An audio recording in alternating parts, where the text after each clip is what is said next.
Greetings, citizens, and welcome to Channel Other Doc. I am Jim. I use he, him pronouns, and today we are playing Paranoia. We are using the Red Clearance Edition that came out in 2017. For folks who aren't familiar, Paranoia is a game that is set in a dystopian society ruled by a computer where everyone is a clone and happiness is mandatory. We're going to go around in just a moment and find out who everyone is and who they're playing. Before we do that, though, I just wanted to mention that in the interest of fighting a despotic system, today we are also promoting Campaign Zero, which is a charity dedicated to ending police violence through limiting police intervention, improving community interactions, and ensuring accountability. They do research and analysis to find effective solutions and use that to provide technical assistance to organizers of police accountability campaigns and to help develop model legislation and advocacy to end police violence nationwide. If you would like to donate, you can I'll always just go to put in the address that I've got there in that little box that you're seeing on the screen, or you can type in the chat !0, and that will bring about a link that you can click on should you wish to go there. This isn't really a full campaign or anything. We're not tracking donation amounts, but for folks who would like to get in on that, I highly recommend it. But now let us go around and meet our lucky clones today, who get to go on a troubleshooting mission. We're going to go around and say hi to everyone. You can say again who they are and who they are playing, and we are going to start with Drew. Hello. Hi, I'm Drew. He, him, and I will be playing OMG. Are You Okay? A hospitality therapy officer with no personality and a love for bureaucracy. Excellent. Good. And now let us say hi to a new face on the channel, Stefan. Hello. Hi, Jim. Hi, folks. I'm Stefan, and I'm going to be playing We Are Us. He's a 6'4", platinum blonde, Arnold-esque, statuesque body fitting in a medium-sized red jumpsuit. He was previously the phone answering voice of production logistics and commissary, where his undoubted chutzpah skills were put to good use. Excellent. Good. This will be quite helpful today. And now let us go around to another new face on the channel, Diane. Hello. Hello. Short time. Sorry. I'm Diane. Today I'm going to be playing Shivering, who used to work in the weather control systems of Apple Complex and was handpicked for excellent skills and troubleshooting work. Yeah. Whether the shiv is part of a word or a word unto itself, we'll find out. Yes, it's plenty of time to explore that. And now let us head over to Matt. Hello. Hi, citizens. Demog are gone here to help and bring lovely peace and security to Alpha Complex. Formerly a hapless productions assistant over at Housing Preservation Development and Mind Control, working on various mid-shows for all of our clones to enjoy, we found somebody had been watering down the craft services table, and we turned them in for treason. For that, Friend Computer has given us a promotion. That's right. And finally, over to Kurt. Hello. Hello, I'm Kurt, he, him, playing Murdo Arcris, KRS-One. I am a fine survivor of the R&D sector, so fine that I've managed to embrace every aspect of the newest, latest, greatest technology. Please take all opportunities to adopt new technology. The beta test is you! We love testing things here in Alpha Complex all the time, especially when they're nuclear powered. That's right. The nuclear just means that it's more fun. Nuclear means more weather systems. Yay! When your hair falls out, it's working right. This is going to be good. All right. Well, before we dive fully into this madness, just as a reminder, that yes, even in Paranoia, like we do with most games on this channel, we are going to be using the X card, the N card, and the O card. So if we hit something that's crossing a line for one of us, any of us can type an X in the Zoom video chat or anywhere else, or make an X symbol, and we'll back up and we'll do something else. If something happens that we're okay having in the game, but we don't want a graphic description of it, we can type an N in the Zoom chat, and we'll fade to black on it, or we'll put it behind a veil, so it'll be there, but we won't go into detail. Finally, if we're exploring a topic or an area of roleplay that's particularly intense for us, but we want to keep going anyway, we can put an O in the chat to let us know we're okay and that we're all good to keep piling on the drama. And something else that we can do also is put an O with a question mark after it when we're moving into a difficult topic, or say or do something and then think maybe we might that might have been a little too much, and then everyone else can respond to that again with an X, an N, or an O to let us know if we're still doing okay. And so getting into this.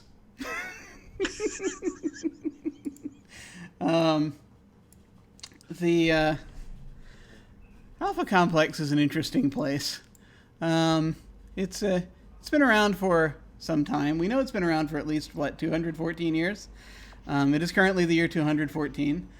Last year apparently also was the year 214. But we don't worry about these things. That's what the computer says it is, and so that's that's rather the point. One thing that I actually really like about this version of the game also that I need to point out is that because everyone is carrying around in their heads what we call cerebral cortex, or cerebral cortex, depending on which side of the room you're standing, you are constantly interfaced with a system that is controlled by the computer. And that means, among other things, that XP is in character. So anytime a thing happens that the computer feels, or just the automated systems feel like awarding you XP for, you will see, you'll get XP, sort of just ding up for you on your system. Your heads-up display pretty much is there all the time, to in your vision, swimming in your vision, to show you different things, most notably the way to your job, which is what is going to be happening now. All of you have recently been promoted to red clearance. This means you are now allowed to wear the color red, which is a delight. This means everyone can see you coming. You're also being it does mean that you've been off the drugs that they normally give to infrared clearance, who all wear black. You've been off those drugs for a while now, that just sort of keep you placid and happily, calmly doing your jobs. So that's a thing. That's taking a little bit of getting used to. But sort of as we are going through here, We're no longer taking the blue pill. well, I mean, there are happiness pills that'll be available to you. If, we can't do blue pills; those are above our security clearance. That's right. Yes. Lord, we can only take red pills. You can't take. Oh blue wait, pills. no, God. You can take pills that are red in color, or that are black in color. That's what you're permitted. If you feel a need, you can always go to a terminal and request some, and then that will be responded to. There are terminals I'm a fan of the everywhere. injections. Having friend computers help injected straight into my bloodstream is surely the way to go. An injection bot can be flown over if it's that type of drug. We have an app for that. You do, in fact. You have several apps. You have Alphapedia, lets you look up things. You can text other clones. You can also, of course, you can talk to the computer, if you so desire, in your head. It's a wonder of technology. So something that you'll know is that at some point when you woke up this morning, the computer appeared to you, and until this great big eyeball that shows up, either swimming in your vision or on a monitor nearby. Generally, the computer still likes to show up on monitors if at all possible, because they're still all over the place. But no, the computer that morning just sort of awoke you with pleasant chimes, and told you that today is the day of your first troubleshooter mission. Just follow the arrows to your briefing. And after you had a little bit of time, after you had 8.37 minutes to get up and do your necessary morning ablutions, and consume some delicious red algae, the arrow appeared blinking in your vision. Big golden arrow that shows you where to go. I'm going to presume, for purposes of this, that you all followed the arrows, for this is as friend computer had requested. Absolutely. Well, as long as they don't go down through, say, orange corridors or anything. No. Thus far, you've only been you've only been going through black corridors, and then there's a point where you have to turn off, and you're going to head down a red corridor, and in just a moment you're going to find yourselves in a room. But before I do that, I've been reminded of some things. I got to deal out some cards. That's the interesting thing also about this version of the game, is that you get cards that show a number of things. First off, I'm going to give you your action cards that you're going to start out with. You're each going to have 4 action cards, which I shall deal to you all randomly.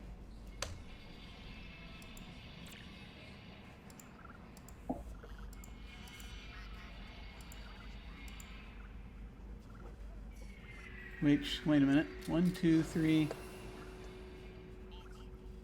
1, 2, 3. Why is not everyone on here? What the hell?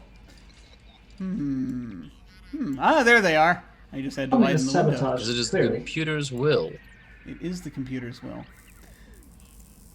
I understand everything now.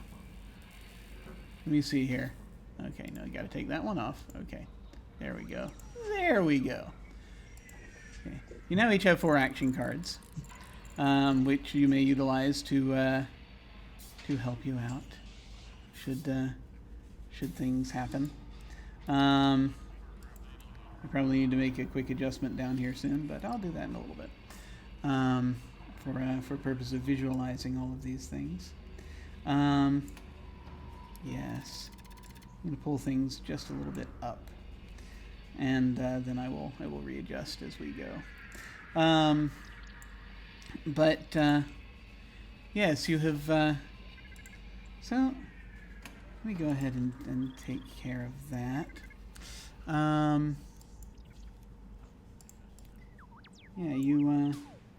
You get your 4 action cards, and now I'm also going to deal out a few other cards that everyone should have. Of course, it would be treasonous to just suggest that everyone has mutant powers. Not. But every now and then, a clone comes out for some reason with a mutant ability, and so that has to be dealt with. And so these cards that I'm dealing with you are probably all blank. They probably have absolutely nothing on them. Should we not look at them? I mean, that's up to you. If you The feel as computer has though... given us a boon, and we should immediately find out what it is. if you must do what feel as though Frank you says. should look at these cards,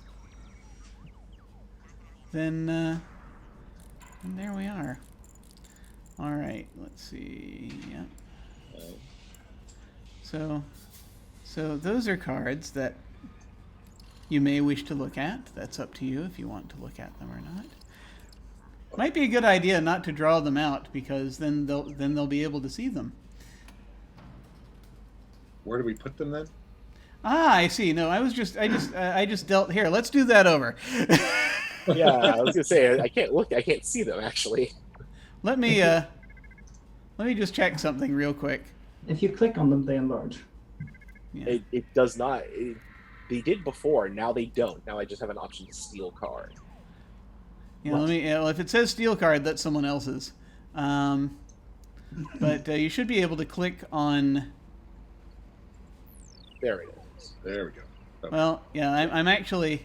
Yeah. Let me treat- Let me go ahead and actually hold on. Oh, hang on. Wait. Wait, quit touching stuff. Hold on. Hang on. We're not ready yet. Everything's fine. Hurting cats. Nothing is in error, citizens. Do not draw from this deck. I am going to deal you cards from this deck. If you draw cards from this deck, that only will get confusing. We would want confusion, would we? Here, I'm going to deal them to you in your hands so that you'll be able to see them. But first, I have to once again widen this window. Yay, technology! Yay. We must celebrate technology, for it is what keeps us alive. That's and right. cloned. Okay, you should each have one mutant power card, which is probably blank. Normal and blank. Oh, mine got better. And yes, it got even more blank, I'm sure. Mm-hmm. We're all normal humans here. That's right. Everyone is normal human. Absolutely no one is in a secret society. These cards I'm about to deal you also that are secret society cards are probably all also blank. Power is being the perfect servant. Hold on, of the and I will computer. deal them to you. I will deal you each one Society is card. outside of the computer's control are treasonous and should be dealt with accordingly. That's right. What's funny is that I haven't looked at them yet, so I don't know what you have. But I might eventually. I might. Okay. Wait. Now Are you you should saying all that have you secret aren't society fully- cards that should be all blank.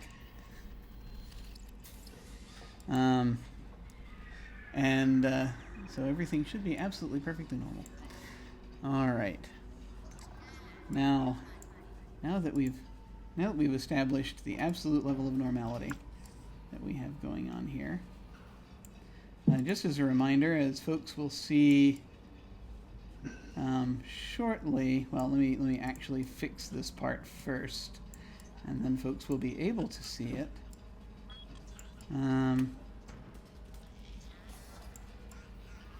Everyone's going to kind of see what clone number you're on. That's something also you can when you look at other clones, you can see how many treason stars they have, and you can kind of also see as part of their name extension what clone number they're on. Here's HUD gamified alpha complex a bit more for this iteration. So let's see. I'm going to go ahead and hide that deck again. Okay, good. All right. So now that that's been taken care of,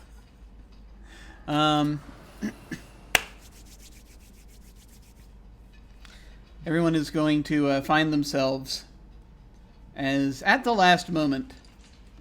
It seems for a lot of you, and this happens, the arrow is like pointing in one direction, continuing down the corridor, and then it goes zzz, and then it points to the left. And to the left is a door marked broom cupboard.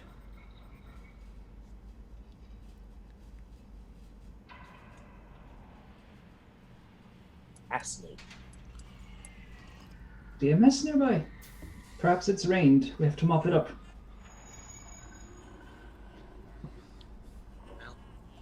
Fairly familiar with being stuck in broom cupboards a lot. Oh well, let's go in and open the door. You open the door. Inside, actually, you now as you've been approaching down the corridor, you've heard the sort of thrumming that's been starting from up above.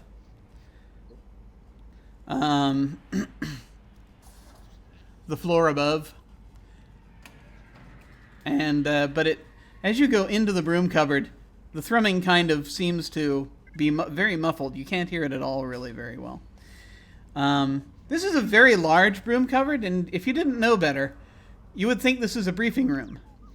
Because it's the size of an office, really. And there appears to be, some degree of light music playing in here. It sounds like, violins are coming from somewhere. And there are 5 chairs that are seated, are faced sort of all arrayed facing this desk.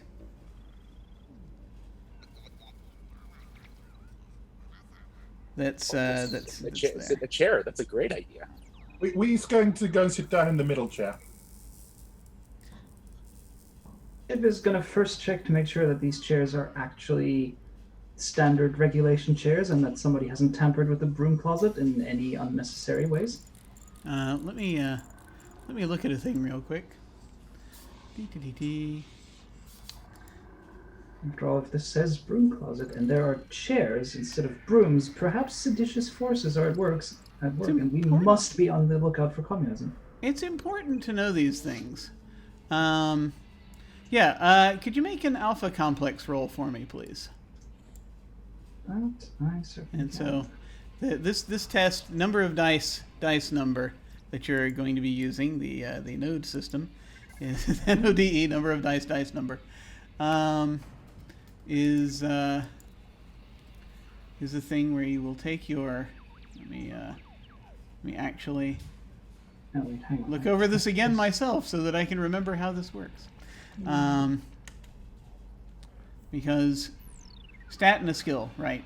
So you take the attribute, what's above, and you add it to your alpha complex, and that's the number of dice that you're going to get. You press the button that says launch a test, and you're going to be rolling with 1 computer die, because you always do that. So the input value is...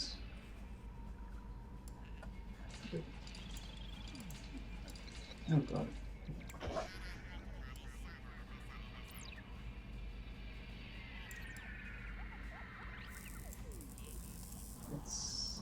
What was it? Skill plus attribute.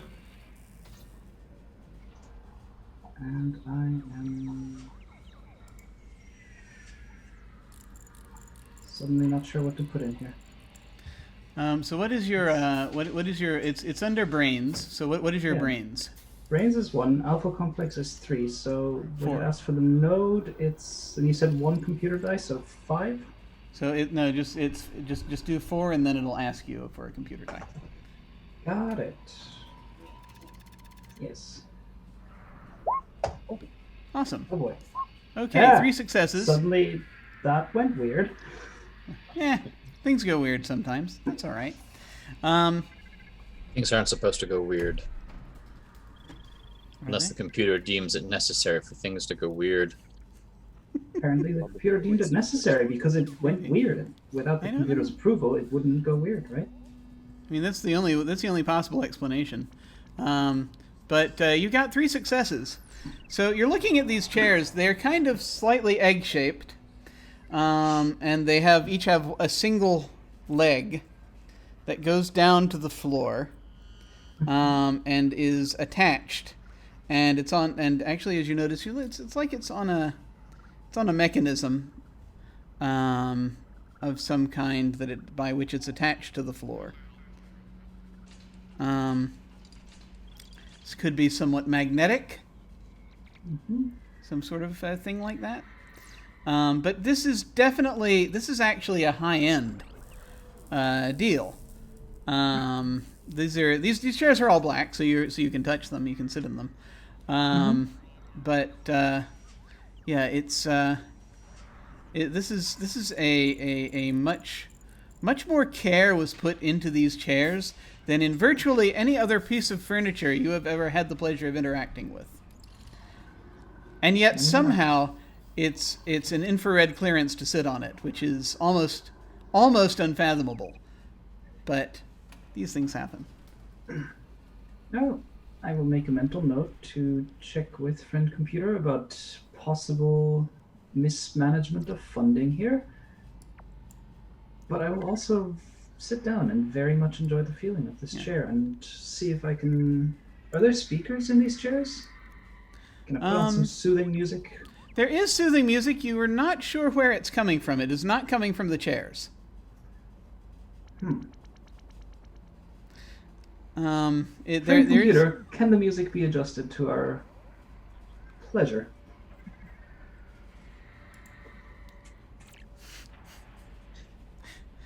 One moment. Yeah. Certainly, Shiv. What would you like to listen to?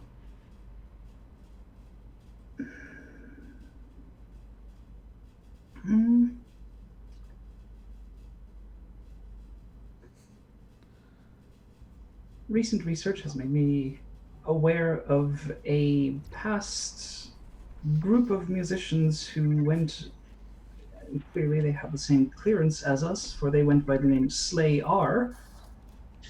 If you would indulge me, friend computer, I think it will be most beneficial to this mission for us all to have that particular mindset as we slay these goals of yours. Stand by. Rain of Blood is an amazing red clearance song.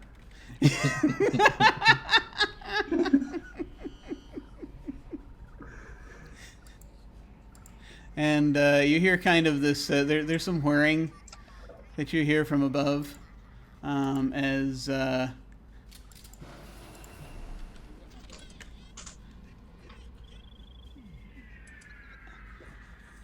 there's this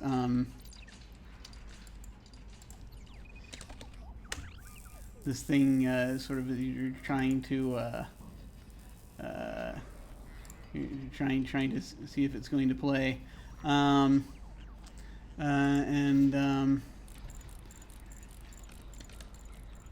eventually you're gonna hear something as it just sort of warbles slowly and calmly out.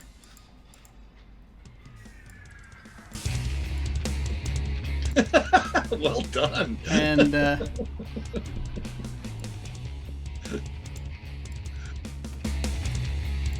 as that happens, you're slowly listening, and this is fantastic. Absolutely. Drum rhythms. And as this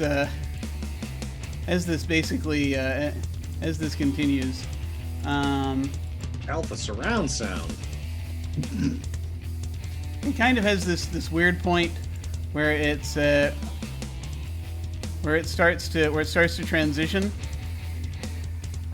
because you can hear this sort of, and then you hear whirring from the back wall, and the computer says, "Excellent. I'm glad this has improved your mood."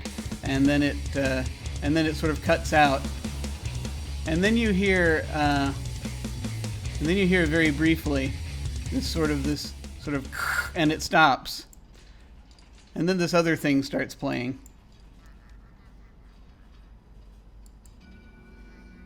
That seems considerably more mellow for some reason.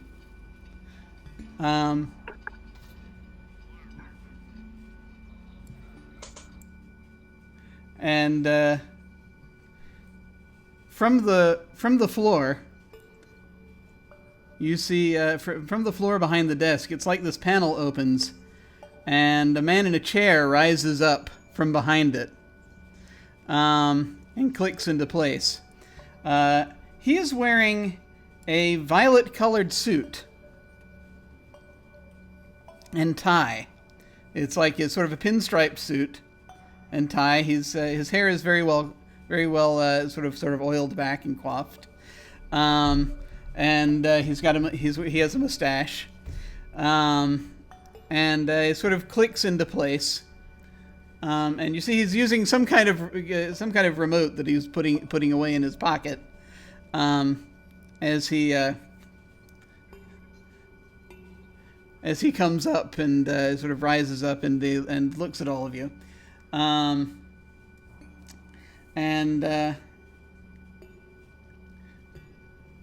As he does so, he's like, you're the ones getting ready to be briefed. Yes, is that right? Yes, citizen. I shouldn't wonder. And he will. You can see by the on his display, on what's displayed for you. This is Cosmo V Doge, DOG, DOJ. I can't say letters anymore. And he looks at you all. He says, yes, well, you're about to be briefed, that is true. But there's something that I need the lot of you to take care of as part of what you're about to encounter. That I think should be, that I believe needs to be kept a little bit quiet, just to make sure that everyone remains as happy as potentially possible. You understand? Absolutely. Yes, citizen, of course. Of course. Whatever the needs of friend computer are our needs as well. Good, excellent. Excellent. So, there's I'm afraid that this mission that Vernon is about to send you on is relatively, to put it mildly, is going to be relatively superfluous to your to your true goal here. But while you're up there, and when after he sends you up, there's an item that needs to be brought back to R&D that we're rather keen to have hold of. It is, you'll know it when you see it. It's a box, a glass box containing a single button. Single red button. How big is the box? Yeah, it's about yay big. And I see everyone appears to have shifted about in their seats. No, that's all right. That's all right. But no. The thing there being that the really important thing that I need to get across is that you should bring this box back to the R&D department, which you'll be seeing shortly. And do not, whatever you do, do not press the button. That's vitally important, you see. So... Right. OMG RUK has kind of appears next to the box and takes it under his possession. I'll make sure this is taken care of. Okay, first off, I need to explain that the box is not in front of you. He's just describing it. Never mind. I lost some audio. He's looking into the future. Yeah, looking into the future is treasonous, box. Just so you'll know. There is only the year 214. No, there is no box in front of you. It's like glitch in your cerebral cortex. Yeah, the cortex sometimes has to be updated. You just got to kind of, every now and then. No. What Cosmo has just explained is that there's a box that's up there. It's about yay big. It's got a button inside of it. The important thing is to pick that up and bring it back to R&D. And do not press the button. That's the important thing. What if it's a shiny candy-like button? Oh, no, that's what you're bringing it back to fix. It's a little too tempting right now, you see. Is it within our clearance to know what will happen if we do press that button? It is not. I will not ask them. No, afraid not. Right, so everyone understands? Is there a way to lock the button down so we don't accidentally press the button? I'm sure you can come up with something. Excellent. Right, so yes, everyone understands. Bring the box back to R&D. Do not press it, right? Right, we're good on that?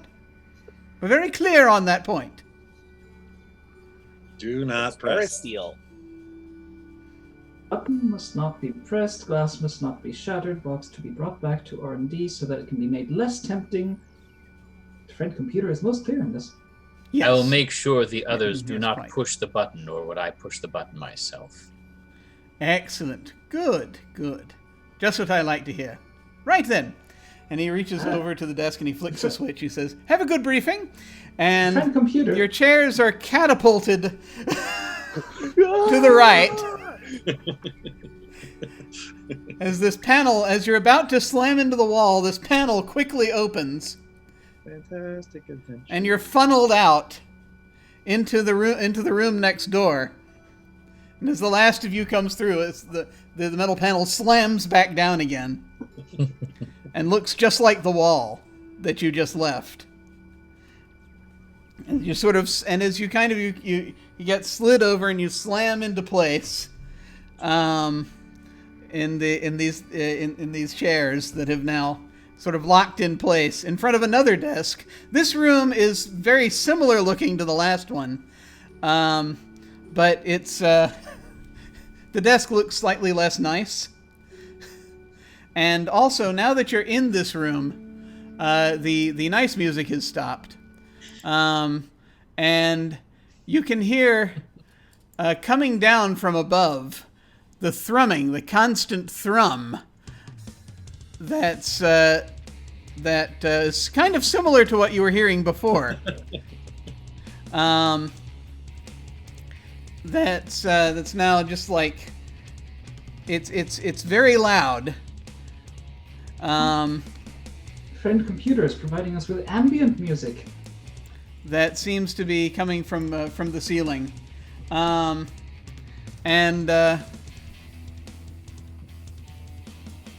after a moment, the door opens. The door opens behind you, and a man in a yellow jumpsuit comes in. Closes the door behind him. You can see he's got. He sort of looks like he's got slightly thinning brown hair. And as he sort of comes in, you can see the name that is hovering over his head is Vernon Y. Height, H-Y-T. And as he comes in, he's just like, and you can see that he comes out. He puts a briefcase on the desk. His briefcase on the desk, and the briefcase is kind of just sort of moving, shuddering back and forth. And there are a couple of little office toys on the desk that are also kind of like shuddering, bouncing to the music that's coming from up above. He says, and remember, you're in Sector THX, the sector known for the best speakers. Yeah. And as he's just sort of looking up, he just sort of shakes his fist. He's sorry about this, folks. We're gonna go ahead and do the briefing now. There's no need to apologize. Friend computer is just blessing us. That's not the computer.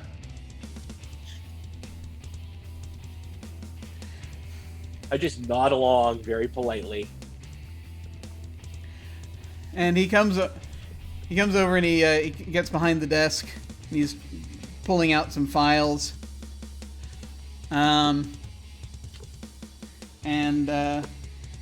as he's doing that, he will he'll just kind of like be sort of dealing with some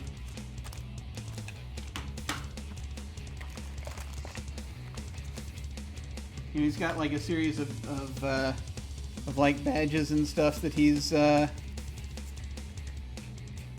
working with. That he's pulling. It looks like he's pulling out what looks like a series of badges, and he's like, "Now I can't say." Oh, thank goodness. No, I can't. I can't say exactly what. Oh, for Pete's sake! All right, no, look. Here's the thing. Your mission is very simple. All right. Something's gone wrong with the Oompa Bot upstairs. They've got that. That's supposed to be. They put him in the beer hall for so that they can, because apparently you're supposed to do these things so they can do happy corpse disposal. But something's gone off. Oh no. So I just need you to go up there and tell them to cut out that racket! Did the corpses interfere? Because that happened last time I was on Happy Corpse Disposal. Are we sure that this is just a problem with the Oompa Bots? Well, there's maintenance up there, there's maintenance guys up there should be able to fix it. You just gotta tell them to turn it off. Perhaps if we were to create a noise that was on a similar wavelength, they would cancel each other out and you might be able to hear better. You want me to try that? I could try that. Just do whatever works to get this to shut up. If we can get it back to doing polka, that would be ideal. Fixing bots is a specialty. That's good, because that's going to be probably coming into play here. So, let me get you your bonus duty here. And as he's pulling out the bonus duty badges, and things sort of thrum at the last moment, he's got them very carefully laid out, and he's picking them up. And there's one big thrum that comes from above, and he's like, and he's like, oh, he quickly picks them up, and he just starts handing them to you. Oh. It's like, here you go. Shiv is definitely still dancing along. So let me go ahead and deal you out your bonus duty. Oh boy.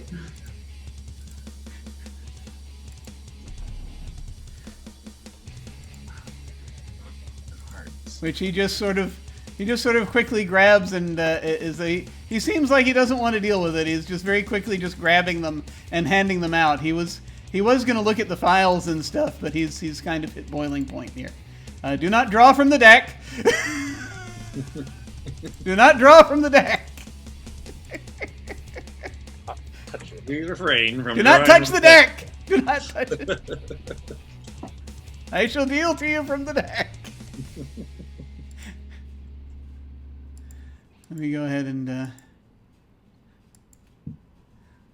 and get these out to you. Hang on. There you go. Okay.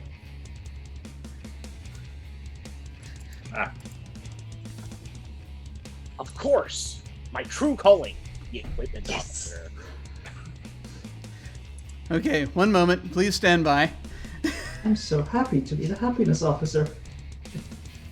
Happiness is mandatory. Please stand by. Oh yes.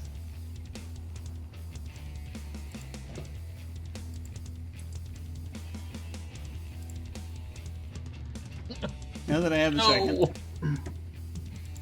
If the sound from the Oompa Band is causing distress to anyone, please turn to me. If anyone gets a request for me to steal, don't worry about it. I'm just checking some things. If I can. Dagnabbit. Alright, I'm just going to reload. And if the music is getting too much for you, come to me for an impromptu dance session. which I'm sure will be uplifting and happiness-inducing. Okay. Now, the everything is kind of stopped for a moment. Everything is stopped for just a second whilst we reload our audio. Yeah, he basically as sort of so he'll hand out these things just kind of willy-nilly. And he's the thing is he's picking them up. Let me check something real quick so that I can see what I'm looking at.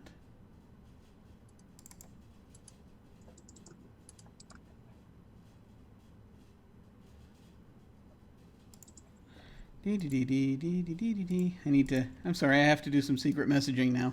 It's very important. I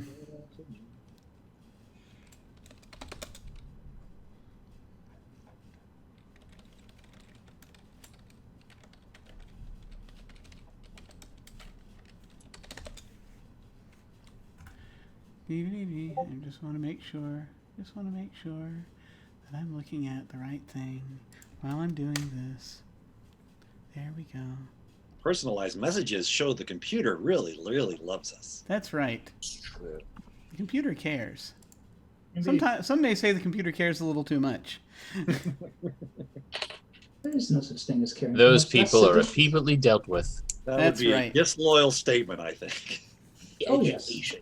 Your Um, friendly violent operators are standing by with your safety and happiness in their forefront of their concern. Any typos or typing into the wrong window is entirely not their problem. That's right. Okay.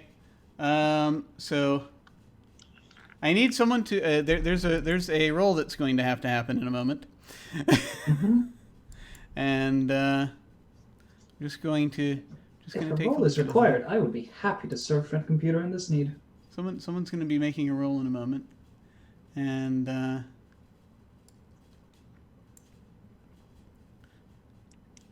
the person that I'm communicating with, as they're kind of trying to do this, What pronoun does the computer use? I think is going to. Peter is a they, I'm fairly certain. Yeah, the They computer them. is by and large they them. Okay.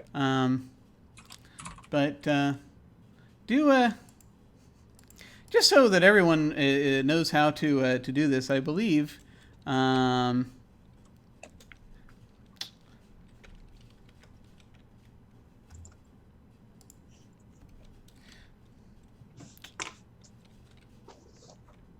This is I mean, whispering a roll to the GM is the ideal thing if it's possible for this kind of thing that is happening. I think, although it is, I don't know if it's going to be possible given what we have going on because it is a little complex. I don't know. Let's see. I'm not sure Yeah, how I think this would best be solved. a computer die. Hmm? Not sure how you would whisper a computer die. It's it's if it's a 6, it's a D6, and if it's rolled separately, and if it's a 6, that's the computer. So, yeah, I think this is going to be brains and psychology. Basically, this roll that I'm asking this person to make, and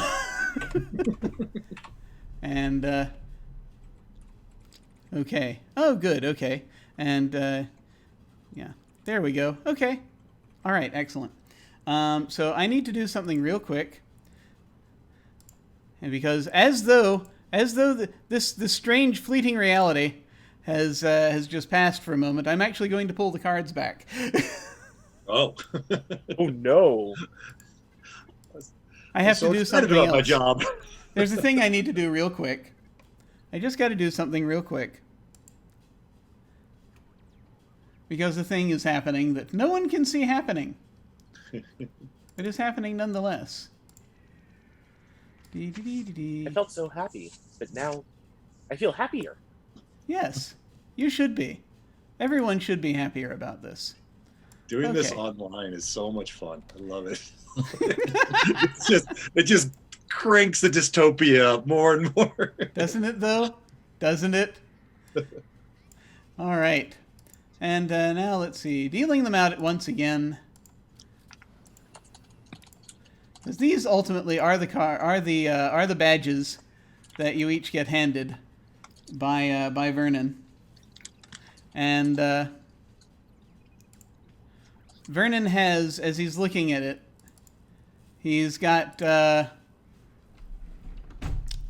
one last one that he picks up and he stares at it for a second. And he stares at all of you. Who here, the GM asked out of character, looks biggest? Oh, that's gotta be. Possibly we at 6'4". Yeah. Even though he's in a medium jumpsuit, so he's kind of hunched over a bit. Over, it's kind of like the cuffs are like high watering on him a little bit. Slightly taller than Shiv, so it's you. It's we. Mm-hmm. Okay. It's we. So he just sort of looks back and forth at everyone, and he quickly hands we the last badge. Then he sort of is saying, "Oh, you get double duty. You get double bonus duty." Oh boy, twice the chances to help friend computer out. That's right. Oh boy. We are happy to serve. And he's so as he's talking about these, he's like, "All right," and he says, "Now go up there and get them to knock it off. You go and see, go to, as usual, go across the hall to get your equipment, and then down and to the left to R&D. There are a couple things they want you to test out." Yes, citizen, you heard the man, or clone. Yeah, clone. Let's go.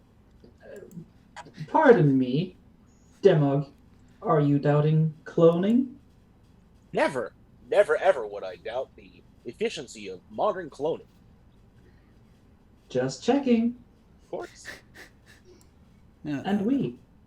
I understand you have been given double duties. Just remember, this means double the chance of treason. Avoid it at all costs. We don't even understand the meaning of the word treason. Not understanding treason is treasonous. But too much knowledge of treason can also be treasonous. Isn't that right, Citizen Shiv? That is absolutely right. You must understand exactly the right amount of treason to avoid committing treason. Precisely. Wise words. I'm sure that's it. Now, if you'll excuse me, I need to go use the little clones fresher. And Demog will head on out. Excellent. I feel as though I'm going to receive a message in a moment. I don't know why that is. I don't know why you would receive a message. I Nobody don't know ever why sends either. private messages in this game. All right. Why would someone do that? Why would they? All right. Let me check a thing real quick. Paranoia Online is also probably a very quiet game with lots of click-clacking. Yeah, that's the other thing. There are things that happen. Throw things back and forth. Just There are hope nobody things that had a happen. mechanical keyboard. Yeah, if you're an observer of this game, you're like, what is happening? It's a good question. It's an excellent Yes, all question. all I these can't tell lovely you, numbers. but it's an excellent question. Let's see. I guess you would share the GM's view. That's how you would be able to let the viewers know what's Yeah, going that's on. yeah, to an extent. When I get secret rolls, that's what's happening. Okay. But let me see here. Question to the GM: are our badges visible to one another? It's probably a good idea. You saw them getting handed out. Yeah. I mean, unless you you're kind of supposed to wear them around your necks. Right. But you know, You have if your you choose to pocket them, that's another thing entirely. You can go into, but I mean their profile. If you go in and you flip through their Alphapedia profile, you can find what they've been assigned. Ah, okay. It automatically updates the information in our Alphapedia Yeah. articles. Oh, that's us. Terrible and lovely.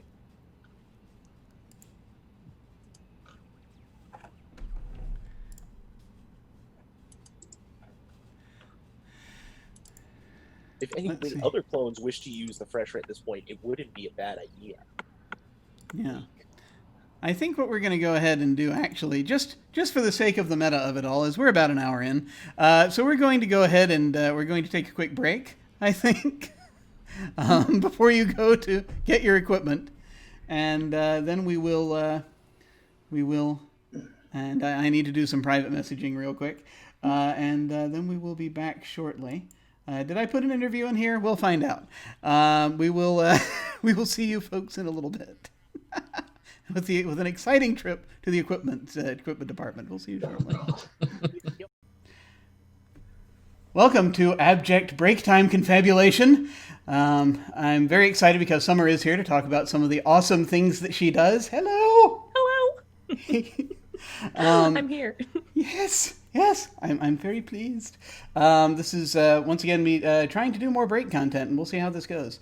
But Summer runs Off the Table, which is a channel I have mentioned a number of times to folks, so I thought I'd bring you on to have you talk a little bit about it for anyone who might not be familiar. Tell us what Yes. is Off the Table and What isn't? It is. Oh, it's just your classic TTRPG channel.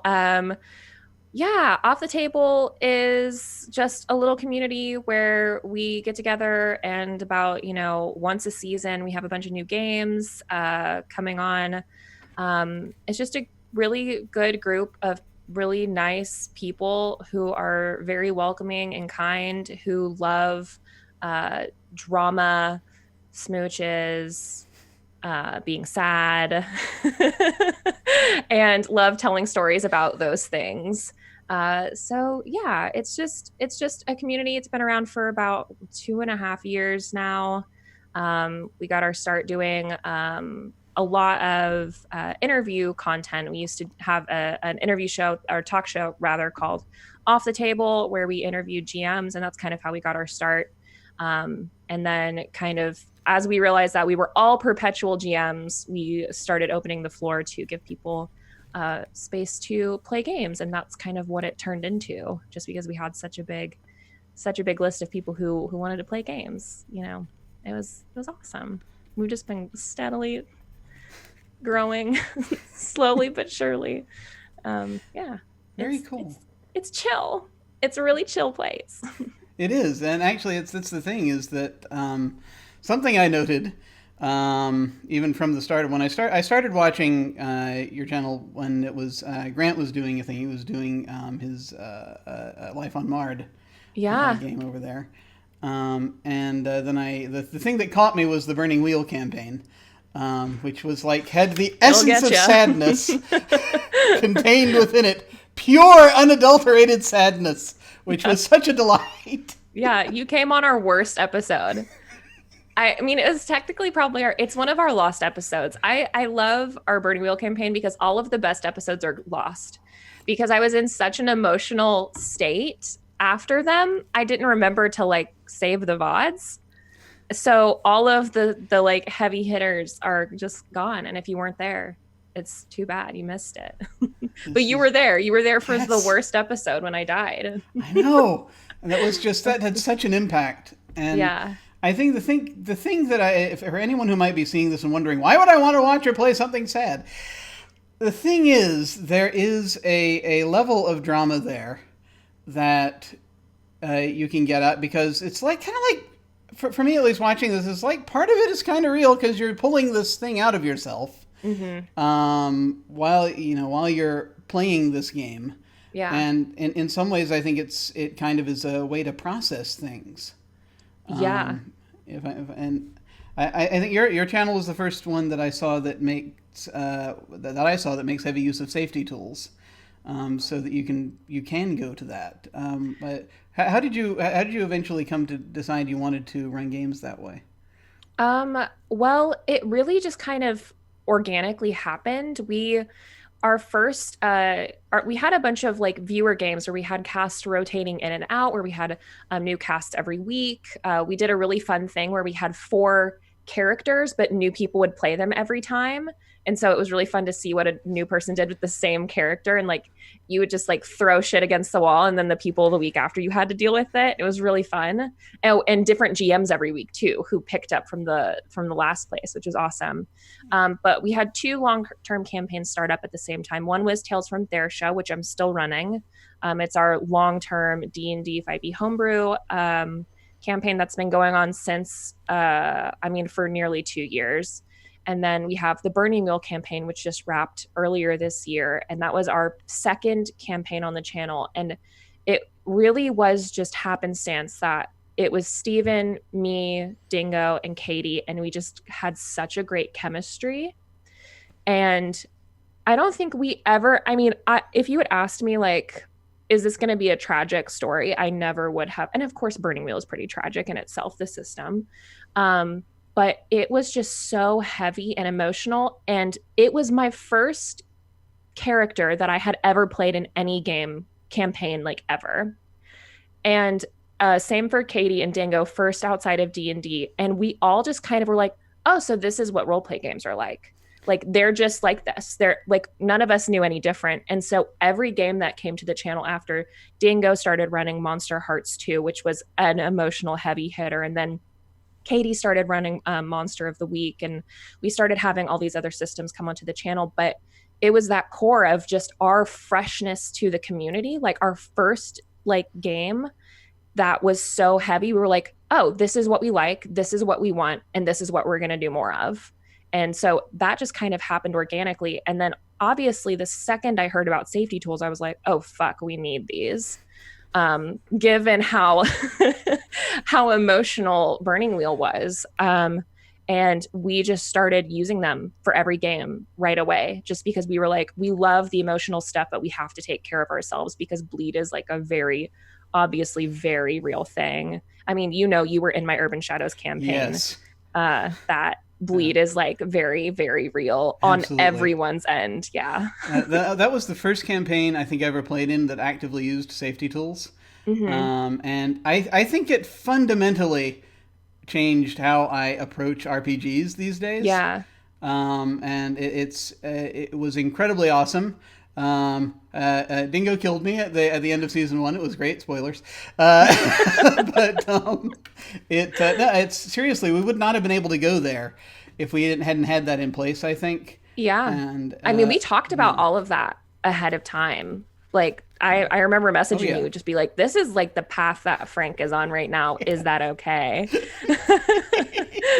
Oh, absolutely. No, and it was totally fine. It was totally fine. And it was just the experience is just one that I think every time you have an experience like that, I don't think it's one that can in and of itself be replicated. And so it's just, it was a beautiful thing. So I heartily recommend folks go and check out Off the Table. If you have not, what are you doing? If you're watching streaming and you haven't checked out Off the Table, please just come see us. Come hang out with us. We're so nice. It's at off_the_table. Mm-hmm. On Twitch. Was there any other things you wanted to leave us with here, or contacts or anything like that? If you just want to follow off_the_table on Twitch and Twitter, that's where you can find out everything that we've got going on. Obviously, I don't know when this is airing, but we have a bunch of new games that are coming to the channel here in the next couple of weeks. So it's a perfect time to get in, ground floor. You don't need any backstory. You can jump in at the beginning of all these awesome stories that are about to come up. So yeah, just follow those places. It's a good time. We promise to deliver on the drama. We promise. And probably being sad. And probably kissing. Lots of kissing and romance. Believe it. Go check that out. Yes. Please come see us. We'd love to have you.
Hello, friends. We have returned. There was. Boy, that sure was an exciting mission, citizens, Yes. wasn't it? That was great. And I can't wait to do it again. So adventurous. I can't believe we saved that ultraviolet. That's By right. the third explosion, I had forgotten that explosions were harmful. It's so good the computer allowed everyone who was worthy to watch that adventure. Yes, that's right. Everyone who was worthy. Everybody of proper security clearance was able to enjoy that adventure. That's right. Yes. You should have received your password. Yes. Please come and see us when you have the appropriate clearance, and we'll provide you with the VOD. Now, anyway, now that we've gotten all that sorted out, you are going to go and pick up some equipment. So there's going to be. So what we're going to have here is you go down the hall, and you're going to be seeing Jenny Otha. And she is going to lay out some equipment for you to basically for this mission. Please do not draw from this deck. I'm just going to say that now every time. Please do not draw from the deck. Every time I have, Hands where I can them. because I don't have a setting I can. Wait, there's a setting Show me your here. hands. Let me Show me your just hands, uncheck citizens. this box that says players can draw cards. Perhaps that will make it Yes. simpler. Let me draw cards before you can check that box. No. Oh my God. All right. Can't win. So she's going to lay some things out on this table. Just to be clear, drawing cards without permission is treason, and you will be executed on the spot. That is true. That is very true.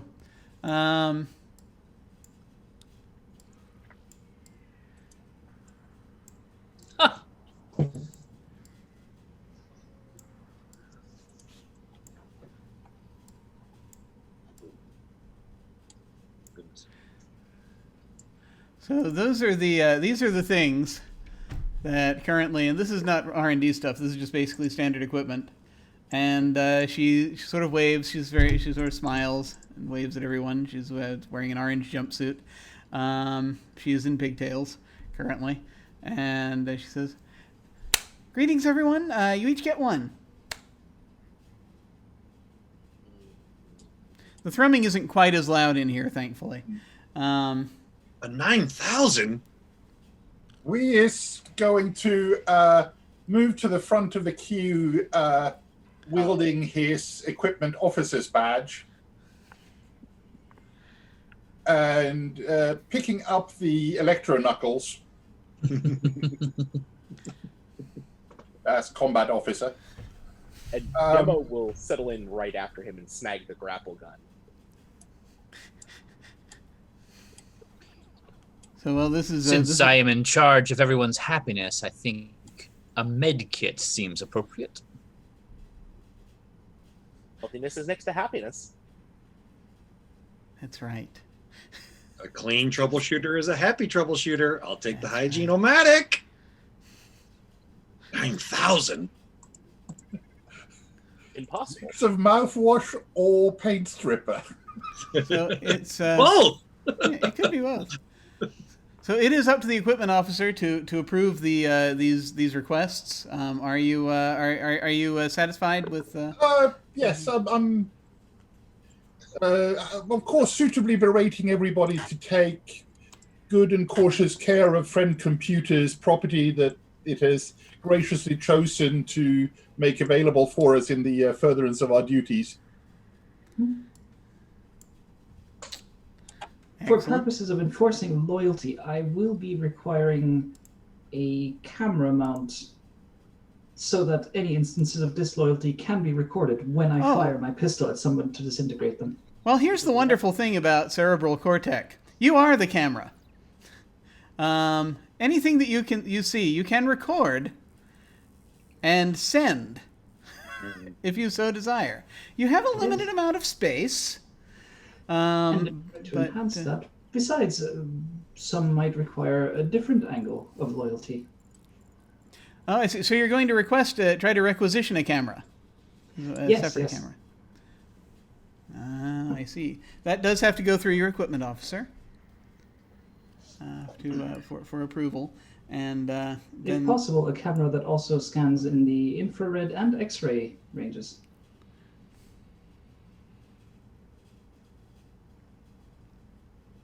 We have any An termination infrared vouchers? camera would seem.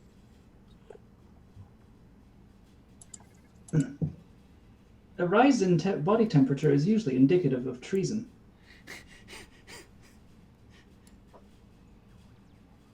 As is a sudden We would have to check with R&D next door, I suspect. But I see no problem with an infrared camera. And the X-ray is required because treasonous documents can, of course, be hidden under clothes and sometimes within the body.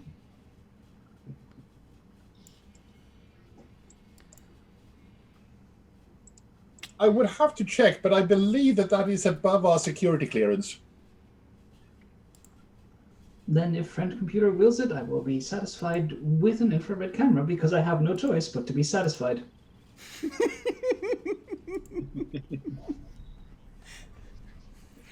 Satisfaction is mandatory. Absolutely. 100%. And remember, loss or breakage of equipment is treason. It's also the responsibility of the equipment guy to make sure that all equipment is recovered properly and turned back in at the end of the mission. yeah. So the computer is going to appear on a nearby monitor. Hello, friends. I heard my name mentioned. Does anyone need something? No, Friend Computer, we're doing just fine. Just making sure we get all of the necessary equipment to complete your mission in all of its beneficence. Excellent. I heard that you... Excellent. Now, I heard that there was a question about equipment protocol. I'm going to... I'm going to give you a special bonus form for you to fill out for your requisitions. Stand by.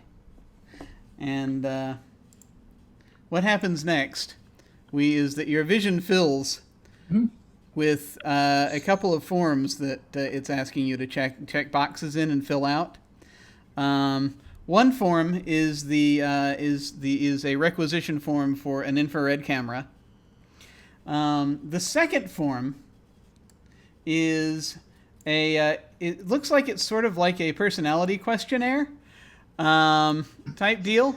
That asks, The kind that asks the same questions 3 different ways with no way of actually choosing the same answer 3 times. yes, exactly. And it looks like it's one of those things that's like, but it's sort of more geared toward a lot of the multiple choice answers are to things like, there's a turtle on its back. Do you help the turtle? And some of the answers are like, no, because the turtle is the wrong security clearance. No, because the turtle is clearly treasonous.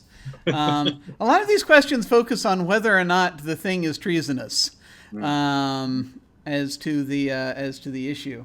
How do you know about turtles, citizen? It's a type of bot. Oh, turtle bots. Got it. Yes, Different. yeah, the turtle bots, the little armored bots that go around scrubbing things. Yeah. But Well, the while we is taking the time, I'm just going to crack open my B3 and just... yes, excellent, good. That's very. So, I do want to ask. So, are you attempting to take the second quiz or fill out the second form? Did the computer give it to us? I will. Just a wee. Yes. Oh, okay. We will fill out the second form to the very best of his particular beliefs. Excellent. Okay. I need to, and there's the thing that I really need to get to you folks. That is a list of things you can buy with your XP, because you're going to start accumulating some very shortly.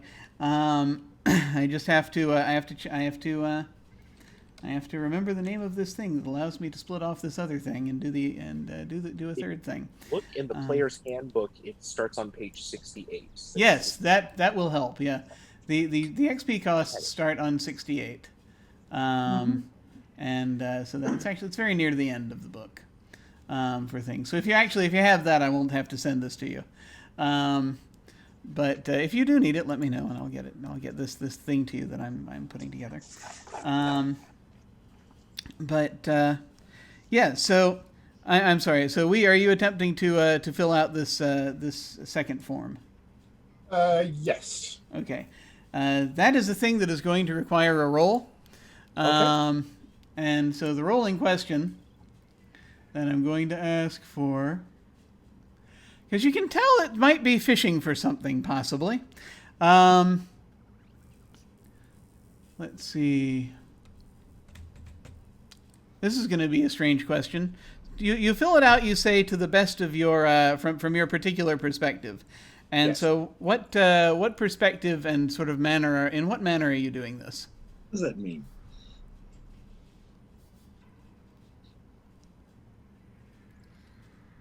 As regards what the example is given, he would be more leaning towards the treasonous side rather than the malfunctioning side. Yeah, so this is an example of treason, that kind of deal. Yeah. Gotcha. Okay. All right. Perfect. That being the case, I think I'm going to ask you to make, for this, a...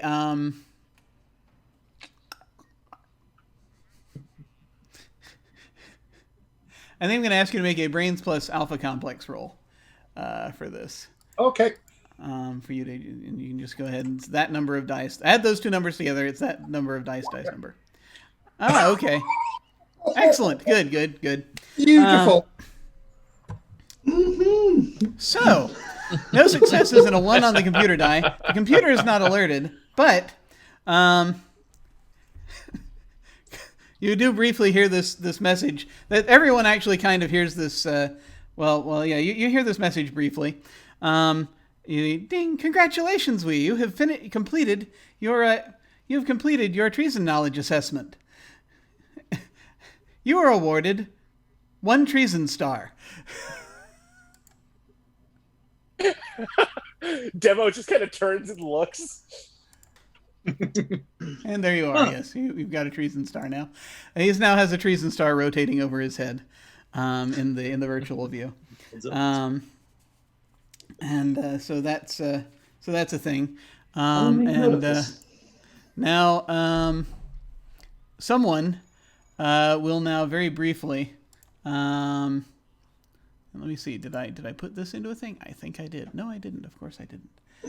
He says, talking to himself, because that's how he figures these things out. Also, as it's still available and no one has taken it yet, Shiv is going to take the body armor because a loyalty officer is always under attack, whether you like it or not. So what you can do is you can right-click on the card, and it should give you a thing that says "Take card," so you can put that in your hand if you so desire. So whoever's taking what, you can feel free to do that. Let's see.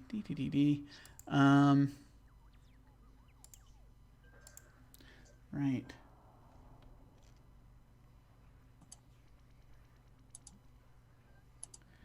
We go ahead and... Unfortunately, I can't find the thing that I did separately, so I've got to look for it real quick in here. I'm just looking over the XP cost for increasing security clearance, and each level comes with the possibility of cake. It does. It does. If you have enough, you can also purchase a cake. So do keep that in mind if you get to that. I particularly like the paying extra XP for cake that is only available in your new color. Yes, that's right. Okay, excellent.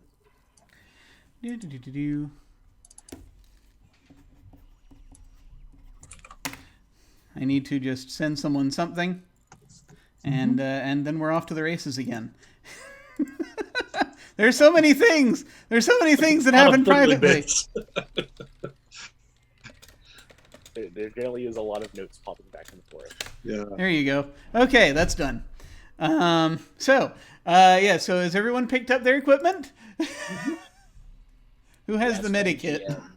That would be OMG. Okay, go ahead and you can right-click on the medikit and do take card. There you go. Okay, so you have that now for use whenever things happen. Okay, so you've picked that up, and presumably, does everyone go next door to R&D? I don't see a reason not to. Of course. That's the best part. All The right, computer told us to. Of course we go. Getting experimental equipment is always fun. that's right. Keeping towards the back, though, because experimental equipment is always fun. It's Demo's so getting much somewhere near the fun. middle. And I'm the happiness officer. That's right. Your happiness is important. He says in the least charming manner possible. Yeah. Just so everyone knows, whatever words come out of OMG's mouth sound threatening, regardless of what he's actually saying. He has a -5 in charm. Yes. Awesome. Oh, Lord. It's like a So, little, ooh. I'm doing this for your benefit. For all of our benefit. We actually get something stronger than B3. so there are two people in blue lab coats in the R&D room, where you can see a lot of things going on in the background. You see people. You see in the back of the room, someone is being fired out of a cannon Yes. of some kind toward a what looks like a big set of mattresses on the far wall. And you see them basically go smack against the wall right next to it and go down. And you see the one in blue at the back, just sort of, she turns and says, "Okay, we need to aim it 5 degrees further to the left, and I think we'll be good." And after a moment, an exact copy of the guy that just got flung against the wall enters through the back door, and begins heading toward the cannon again. Keep the variable the same. That's good. And another gentleman with a clipboard looks up and has got above his head, his name is Vinny B. Doge. And he's like, yes, how can I help you? We're the troubleshooters here for experimental equipment. Yay! Ah, excellent. Good. Very good.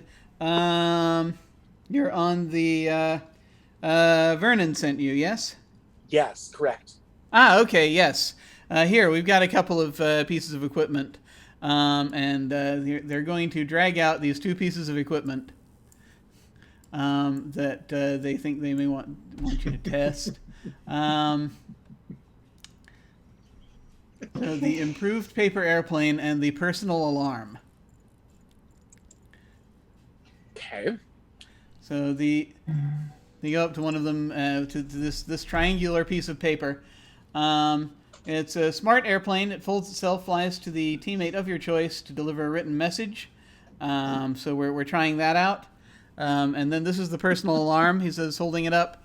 So this should warn you if you're under attack.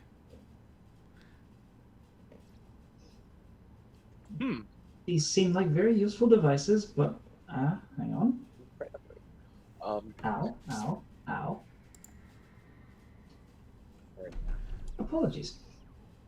My ocular implant just had a slight itching sensation that I'm sure a friend computer wanted to give me to keep me awake. It's entirely possible. You need to have it looked at. As loyalty officer, I would just like to note that the improved paper airplane, with its capacity for delivering written messages that are not visible to friend computer, be very careful at its use, for you might be suspected of treason. But it is useful in case we need to split up our clone teams to go in different places to this ship. Exactly. It's improved. Mm-hmm. They actually always for the better. they do take a look at the paper. They look back at you. They look up at you. They look down at the paper. and they briefly they put their hand down. They say, "You know what? Yeah, you're right. Let's not better safe than sorry on this one. Let's make sure we can make it so that when you're writing on the paper that the letter." The message comes up really. Yeah, we'll need to work on this one a little bit more. And they slowly pull it back. They pull that away. And, Science never sleeps. And they say, well, instead, let's try this. He says, picking up this box and putting it on the table. The Egghead Helper. This helps give you science. Oh. We love science. Science is great. Citizen Wee, would you take care of the Egghead Helper for science?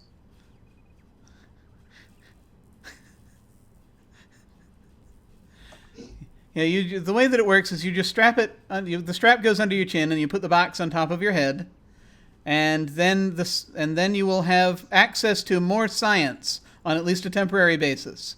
More science. Citizen Murdo, did I see you volunteering to take this item? Please. Excellent. Fantastic. Enthusiasm is always appreciated. Awesome. So just remember, too much enthusiasm can seem like theft, and theft is disloyalty.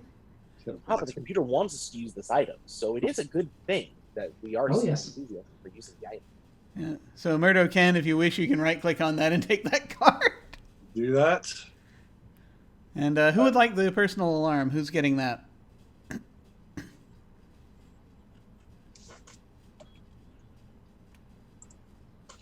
Citizen OMG, you seem like you might need an alarm of some kind, just in case somebody's trying to be less than happy. Agreed. It's important that I am notified of any attempt at unhappiness, whether planned or not. Any deliberate attempt at unhappiness. Because deliberate unhappiness is an attack on all of us. That's here right. In the complex. Yes.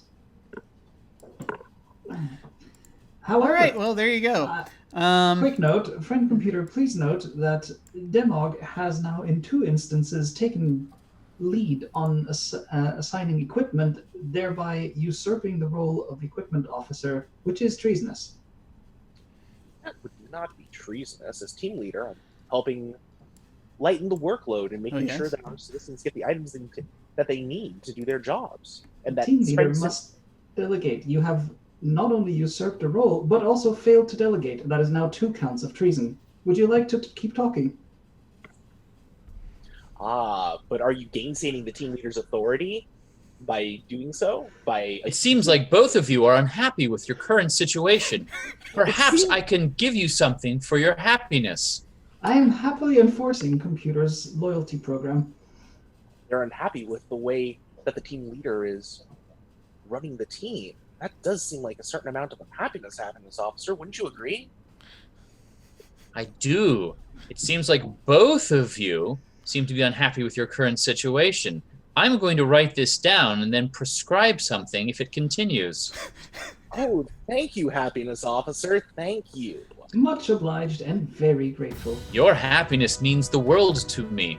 It is friend computer's wish that you remain as happy as possible, though not too happy.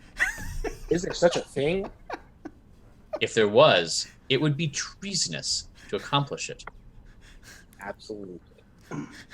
It is not our level to speculate against what the happiness might be at those higher security clearances. Of course, mine is to maintain an appropriate level of happiness. It can be noted that throughout this day in R&D, we is pretty much standing back up by the door, and if a shielded helmet could glare, he is pretty much glaring throughout this entire. In which case, Shiv will turn and say, you would not by any chance be avoiding your responsibilities as equipment officer?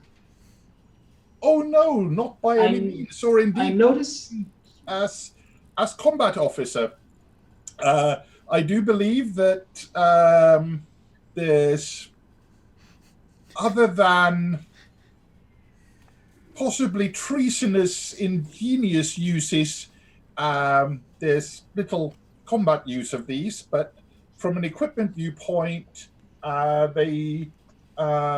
think it is worth our troubleshooters being happy with the choices that they themselves can make, rather than arbitrary randomness on my half.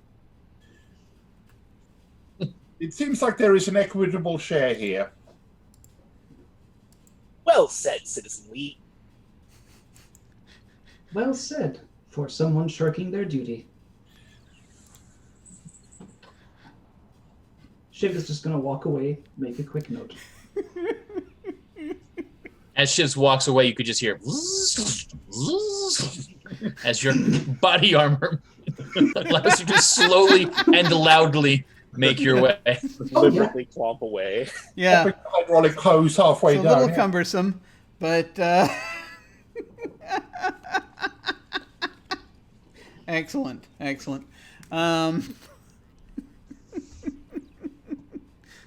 So I think, so at that point, I think that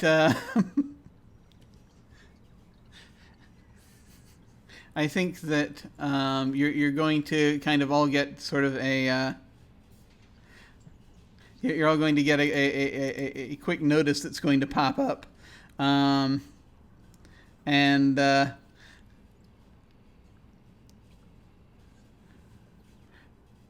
this is ostensibly from the computer, but it's not from the computer right now. This is like a pre-recorded thingy that pops up, a little message thingy that pops up, primarily for Demog, and it's congratulations, Demog. Well done in delegating. You are our number one troubleshooter. You friend computer? Wow. I will carry this honor with me. And you get the number one troubleshooter card for now. Excellent. This pleases me. Which I think I'm actually just going to leave out of people's hands. I'm going to shrink it down a bit and just put it where I'm going to hold it off screen here real quick. I'm going to put it just sort of where your names are, just so that down below, so that you can see who currently has it. All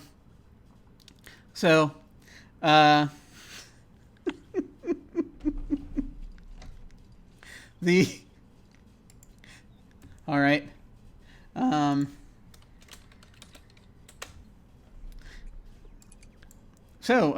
The two blues have just sort of been standing looking at the rest of you. It's like, okay, is there anything else you need from here, or are you going to? There's no other equipment to be assigned, right? No, that's it. Oh, thank you so much, citizens. It's wonderful that you've been such a help. We'll be on our way now.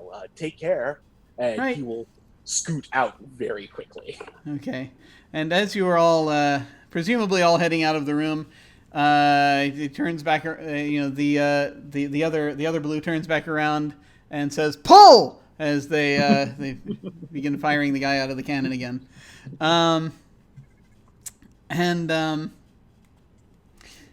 So you're out, and you now have your mission that you need to take care of.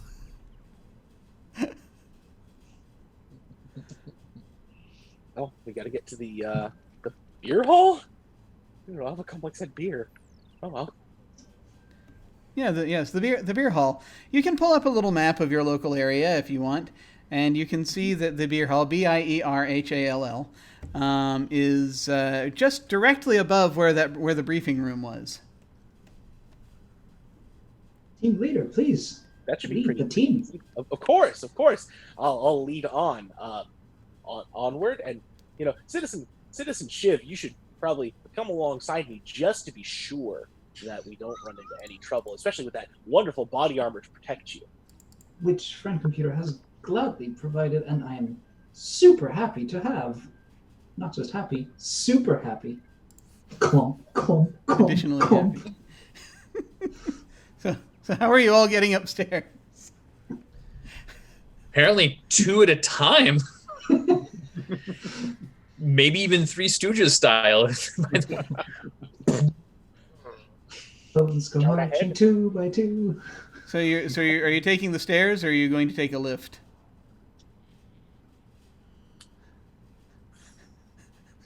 I can take the stairs. I don't know if Elevators are stairs would be- amazing.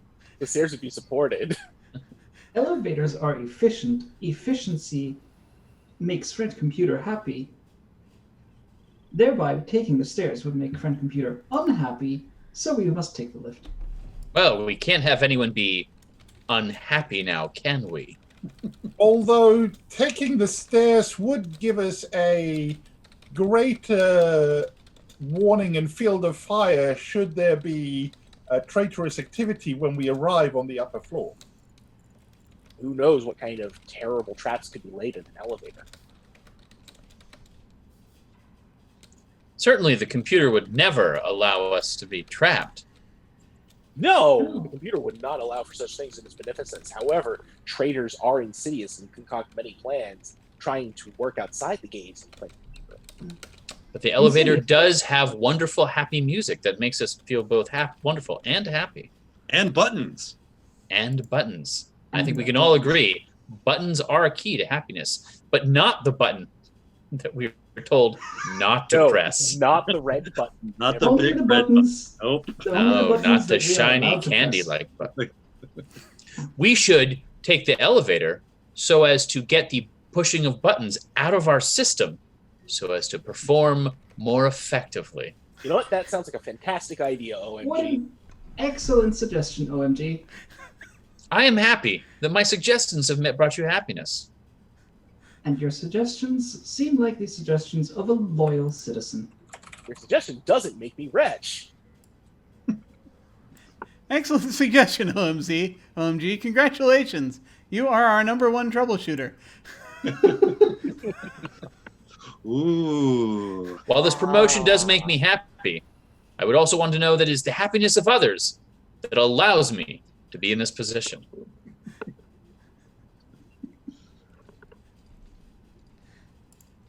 In the interest of safety, as we've noted that there may be traps in an elevator because behind closed doors, who knows what seditious forces and or commies lurk. Team leader, do you mind if I take lead in my armored suit? Not at all, Citizen Shiv. In fact, I insist. I Okay. am happy that you insist. Clop, Your clop to the happiness nearest has been elevator. noted. Up to the nearest elevator and press the button to go up, and then press it several times, looking at the happiness officer going, I'm getting it out of my system. Yes, good. Okay, so there are a few things that need to happen now. As you're entering. Of course. So it's time to roll for use an elevator. As you're going Everybody's in, favorite Paranoia subgame. and you're going to be pressing the button, I do have to say that this is when a helpful form appears in front of you, in your vision, that you're going to be asked to fill out. And I'm going to give you a little bit more information about that now.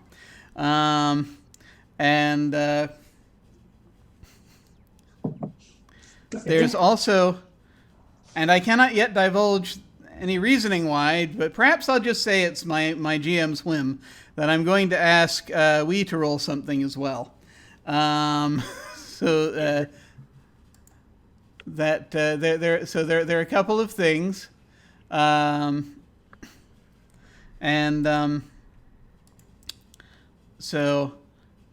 think, Shiv, as you are doing this, I think what we're going to most want to see you roll here is under mechanics and operate, because it's not so much the filling out of the form that's the problem. It's using the elevator while doing it. That kind of we need to make sure is going to be working properly.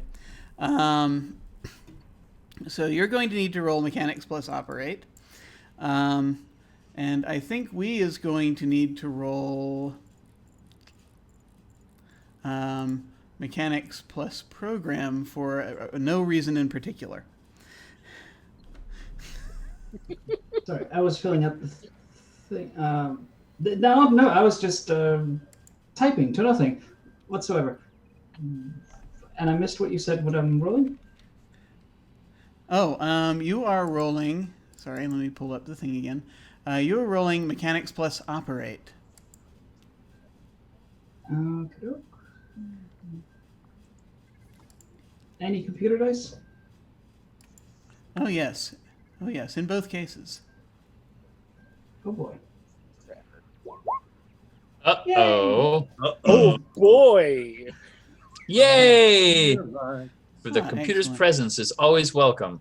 Oh, excellent. Let me just Every single take care of something real quick. Just so Oh, that boy. it's Perhaps I've been I pressing need the to button too re-roll much. that, by the way.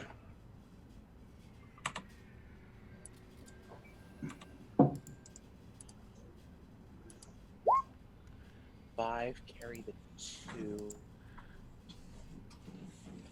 okay, let's see how we did. Okay. 1 success, 1 on the computer die. 2 successes, and a computer on the computer die. I understand. All right. Good. Good. As you are ascending the in the elevator, let's see.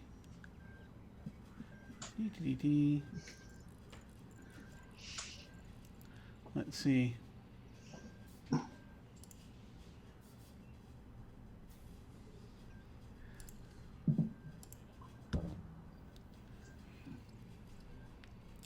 Sure, why not? Let's use that one. So yeah, as you are kind of heading up, yeah, let's actually, yeah, you know what? Tell you what we're gonna do. We're just gonna do this because this is actually more likely what would come into play. Anytime a GM says, "Tell you what we're gonna do," I'm afraid.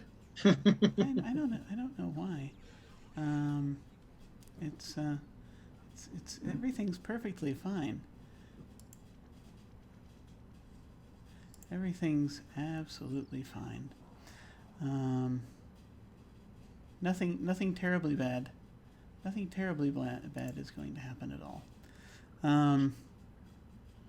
Yes, let's use this one. Let's use this one.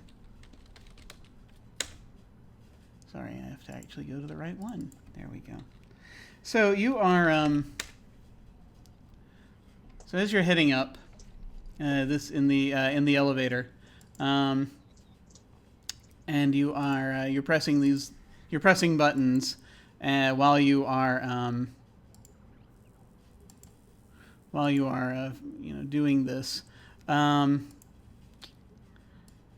You think you have the you think you're pressing the same button, but then this sound comes blasting out for a moment.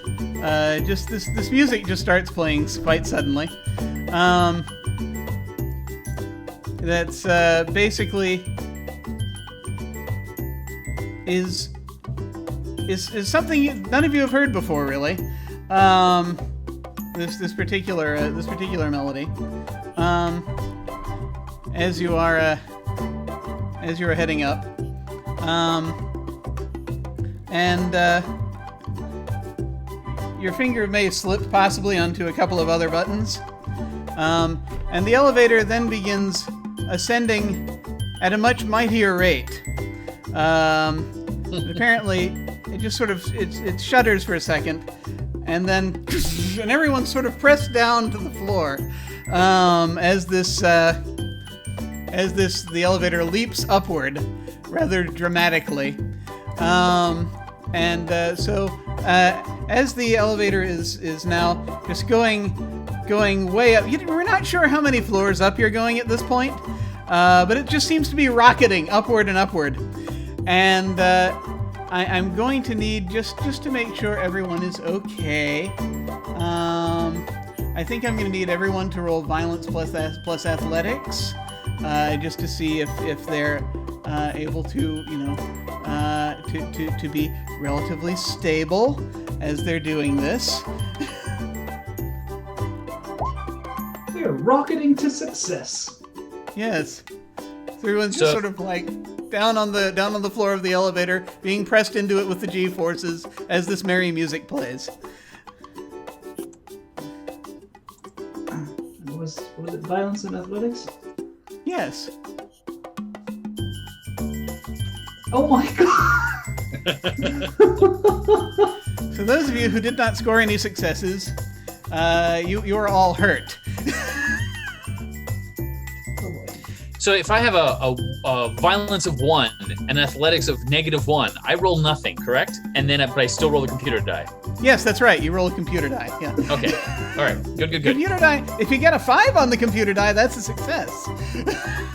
Oh, all right.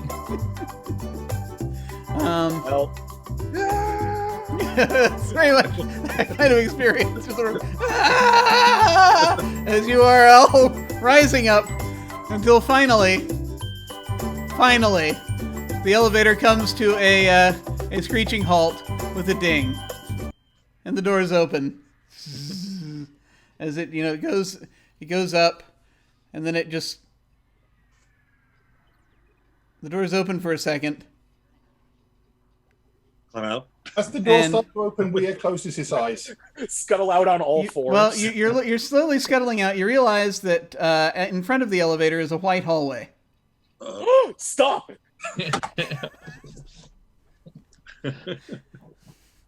And the computer appears once again, just sort of hovering there in 3D.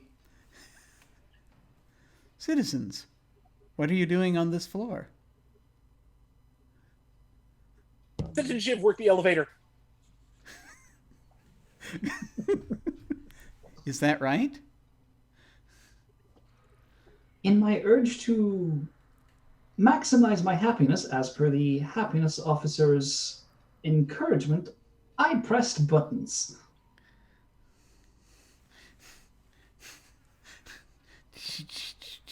And there's a brief the computer seems to be thinking, understood.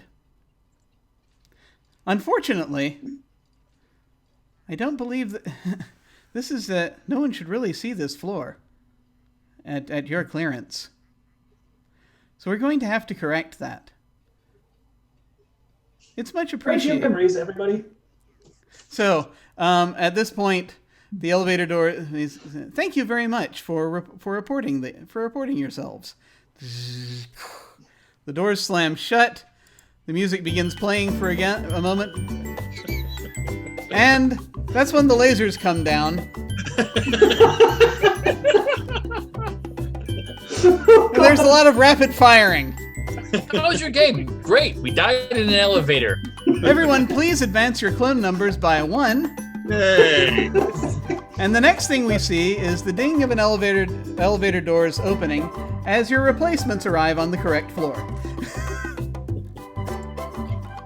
not the usual way most people die in an elevator in Paranoia. But hey, I'll take it.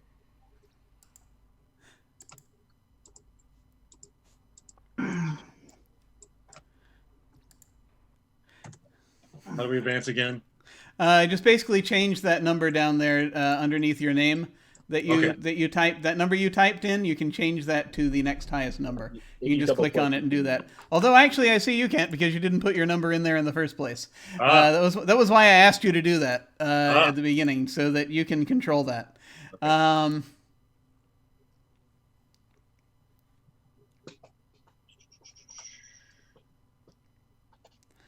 Now the good news is,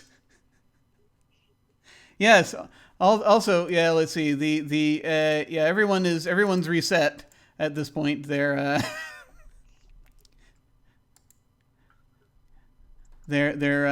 if you've been losing Moxie due to rolling the computer, then it's what your Moxie was plus 1 is what you come back with. and you go down. You go down a treason star. I think your treason gets cleared out actually completely, so no one has any treason stars at this point, right now. So you can basically feel free to if you're just typing a new number, you can delete the old number. But you can always just double click on the original number and change it. Okay, there we go. All right, so let me delete this. There you go. Yep. Okay.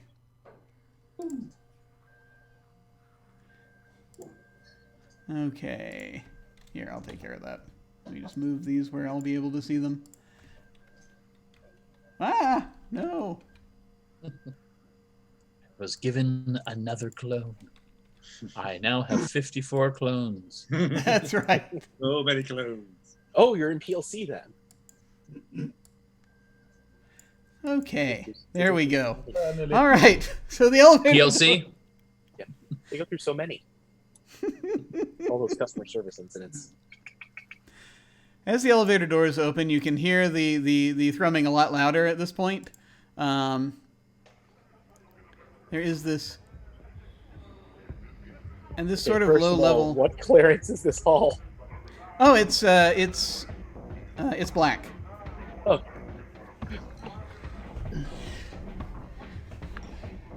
Loyal citizens, please step out of the elevator.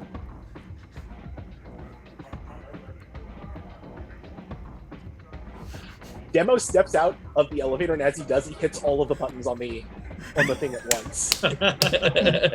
Shiv is going to take note of anybody who hesitates for more than 3 seconds and immediately report them to friend computer. We is going to hop out of the elevator door to the side. I mean, it would be wrong of us to go before our team leader. Just following the computer's directive. The computer is the one who assigned the things. So therefore, it would make the computer and us happiest to follow. So once our team leader steps out, the happiness officer will step out after. So there's a little sort of turn that you can make. You go down a hall and you can turn, and there is, basically a series of offices.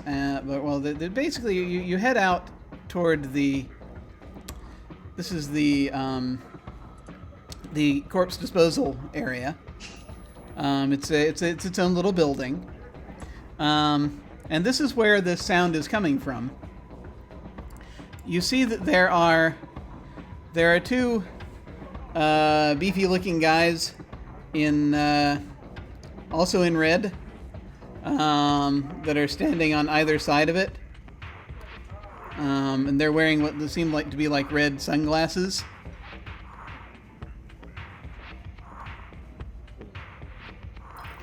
Greetings, citizens. Troubleshooter team here to help. Greetings. And they just sort of nod, and you look as they just sort of turn. They look. You see that there is just now that you get to the intersection, you can see down the hall. It appears to be there's this line of people, this line of clones just going down the hall, and they've stopped at this velvet rope that has been set up just between the guards and them before the entrance of this door that once again is corpse disposal. It's a corpse disposal beer hall, it says. Yeah. Demo will just walk right through, hold his grass. He's a troubleshooter on a mission. Okay, so what I'm going to need you to do here. Yeah. Yeah. Is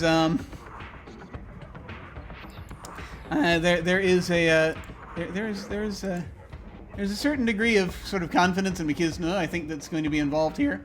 So I think we're going to use chutzpah, and I think charm is probably the best combo for what you're putting forth here.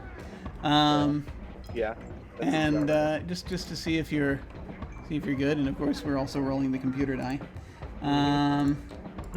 Yep. Woo! Hi, kids.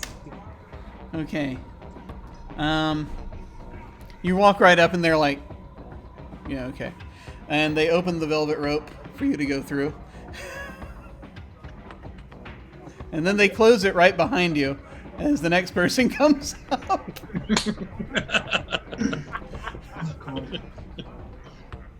Who's the next person coming up? Come on, you can do it. We need to get in there for the good of the computer. I need to stay back here and make sure each one of you is cheered on so that you are performing at your maximum capacity. Well, if we are dealing with malfunctioning Oompa bots, it seems that combat might occur, in which case I will suggest our combat officer. Do your duty with joy and happiness in service of friend computer. Gladly, he says. And he's just going to motion to the troubleshooter guards and go, I'm with him. As though they were the lowest of infrareds. Okay, I'm feeling bluff for this one, so I think we're going to go chutzpah plus bluff. Chutzpah bluff, okay.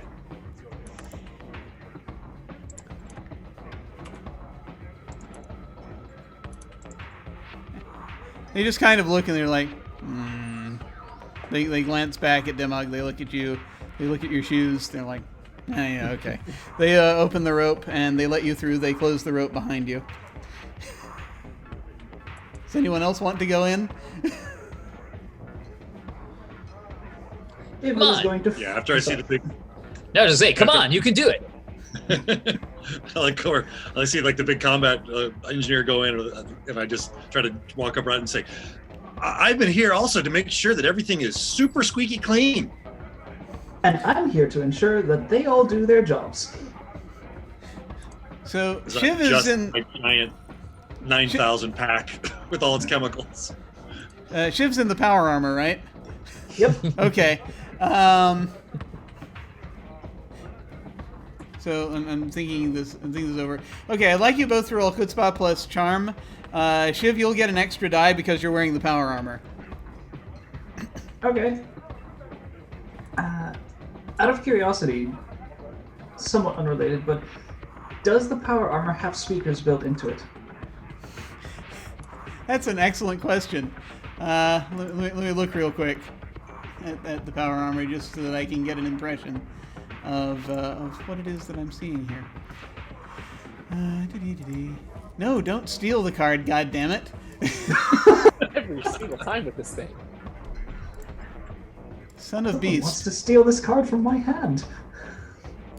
Okay, brief pause whilst I reload my thing so I can keep it from stealing the card. All right. If friend computer requires my equipment be returned, I will gladly return it.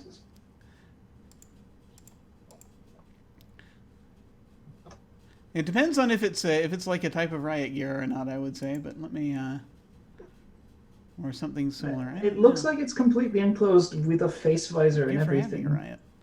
So. It's completely enclosed. Well, you see, some of them will have things, just to do announcements, right? So let me just take a look at this. Oh, I need to fix something with the deck so that I can actually. Let's see.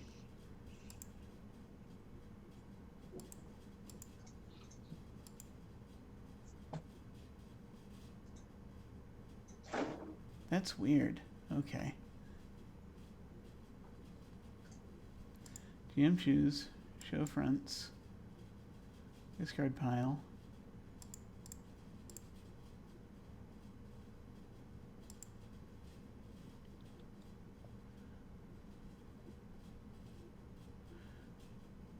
Interesting. Yeah, for some reason these I'm only seeing the backs of the cards now. When I scroll down, which is really weird. So You have made the computer unhappy. I have apparently. Perhaps I can prescribe something for you. That would be great. So something that affects Roll20, hopefully. So I think. Have you tried a hammer? I'm gonna in a minute. No, what I'm probably gonna do is So I think what we'll just say is that because I cannot see the card, and I cannot for some reason I cannot. Hold on. I am in GM mode. I'm just trying to figure out what is different about this deck that it is not letting me see the cards.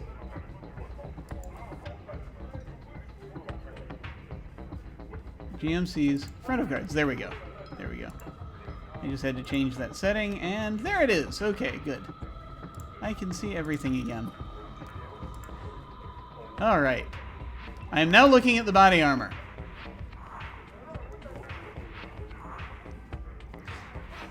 Increases the wearer's defense rating by 2, makes hydraulic noises, has a habit of coming off, breaking, and running out of power in every 10 months.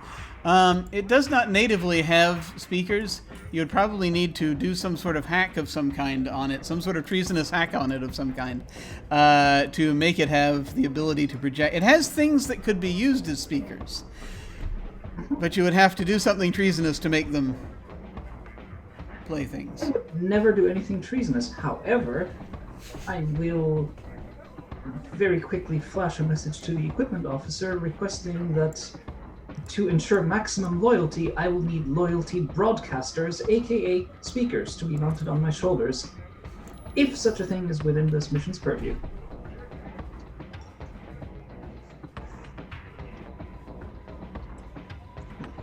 Your request has been noted and will be actioned upon the next equipment resupply point.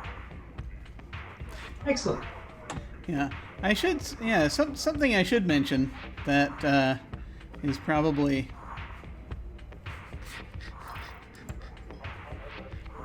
happening at this point is that when you say that, a drone comes flying over, and will deposit something in front of the hover in front of the equipment officer. It's carrying a box,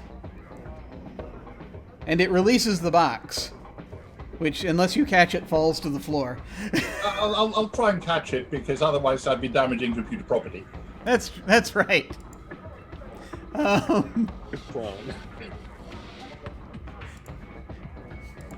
So, please make a violence plus athletics roll. Oh, okay. Gotta catch it. This could be very, very sad. Oh, success! You just manage it.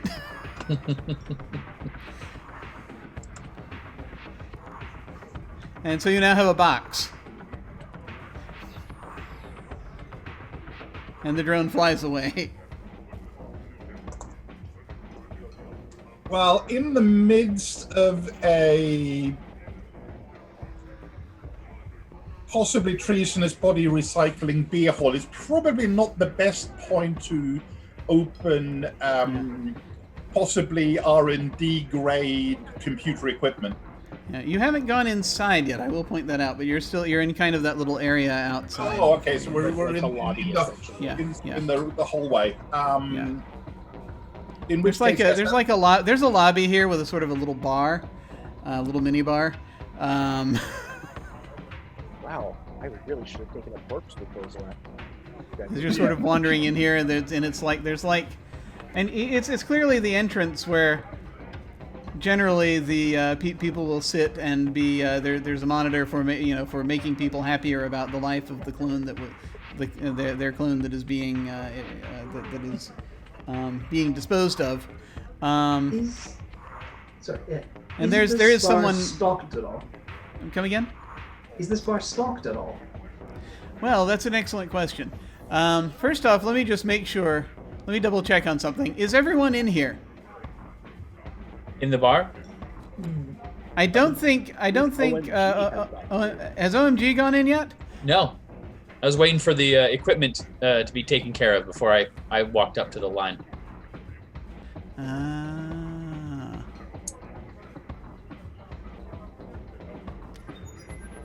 Oh, that's right. You made an equipment request. Okay. Yeah. Okay, so just those of you who are inside can see this bar, and at this point, yeah, they just checking in. Yeah. So the two, the Shiv and Murdo both made success. So they went ahead and they begrudgingly let you in. But in the there is someone in what looks like sort of black, covered in bandages, black bandages or tape possibly, behind the bar, serving mostly. But they're wearing, and this is the strange part, they're wearing an orange hat. And as you look over, you see by their name, they do have orange security clearance. And they are pouring different concoctions from behind the bar. Settle up. Hey, cool clone. What's up with the interesting outfits? Let me actually start giving them names because that would be helpful.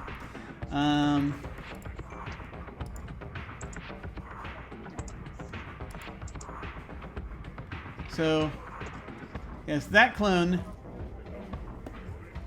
that you're speaking to.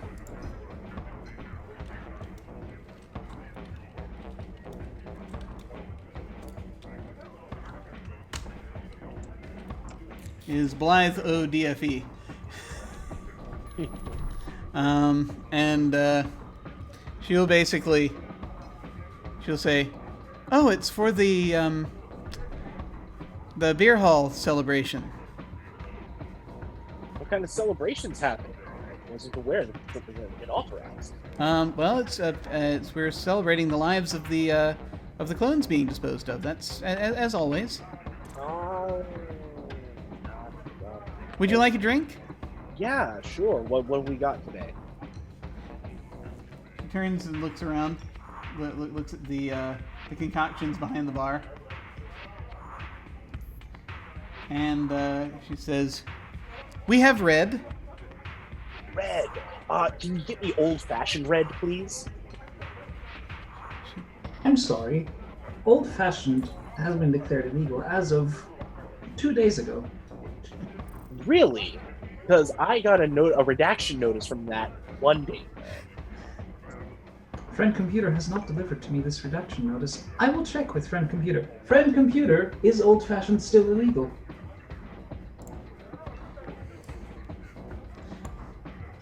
Greetings, citizen. Could you please describe which version old-fashioned you're inquiring about? My notice was about old-fashioned version 3.15b. Stand by, please. 3.15b has been recalled. Old-fashioned 3.16b is perfectly fine. Old-fashions 7 through 13 are illegal. Old-fashions 14 through 27 are provisionally permitted, with if the proper indemnification forms have first been filled out. I just couldn't say. Thank you for this information, Friend Computer. Please proceed, demo. You're welcome. Thank you, Citizen Sheriff. for making sure that we all stay honest in this most perfect of perfect worlds. So she slings a red drink out to you. Swirl it around, give it a quick sniff. Can I like do a science thing to make sure that this actually looks like something that's drinkable? Yes, you certainly may. This would be brains plus science. Oh, good. Oh, right, science. My crappiest ability, actually. Perfect. Okay.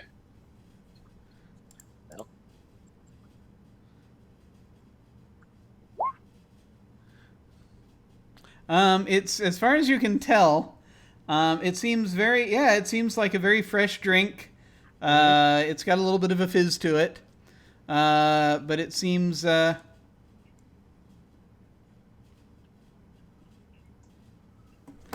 seems good. It seems like it could be, it actually seems very tempting.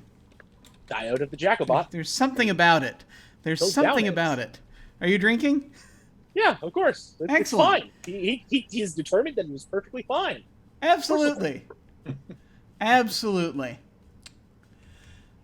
So I'm going to need you to roll something else now. Which I think is we're going to default to violence plus athletics. One more time, real quick. Sure. Awesome. That's great. We love that. Excellent. So you got a success. Mhm. And also the computer comes up. So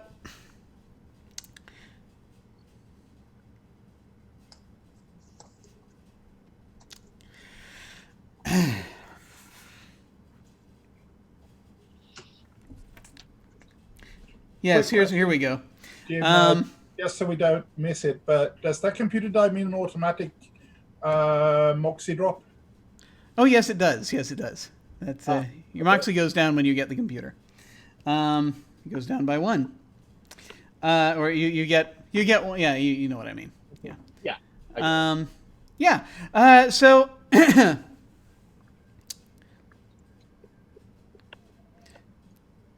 thank you for ingesting old-fashioned version 13.5. Stand by as your uplink is delivered. All right. It's a brief vibration. And for a second, things look a little distorted. And you can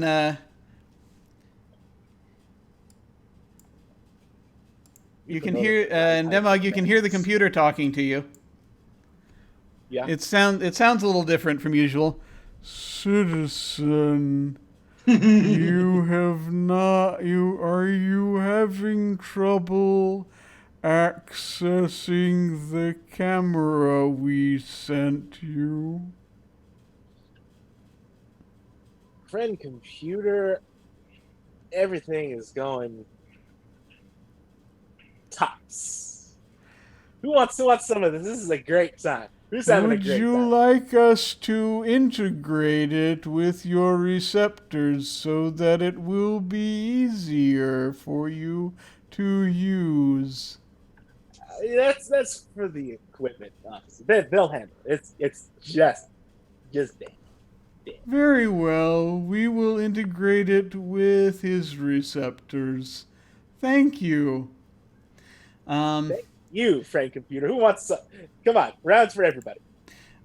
So we, as you're standing there watching this, a little window comes up in front of you that says, "Your computer has awarded you a free upgrade." And there's a button on it that says "Load" that you can press if you so desire.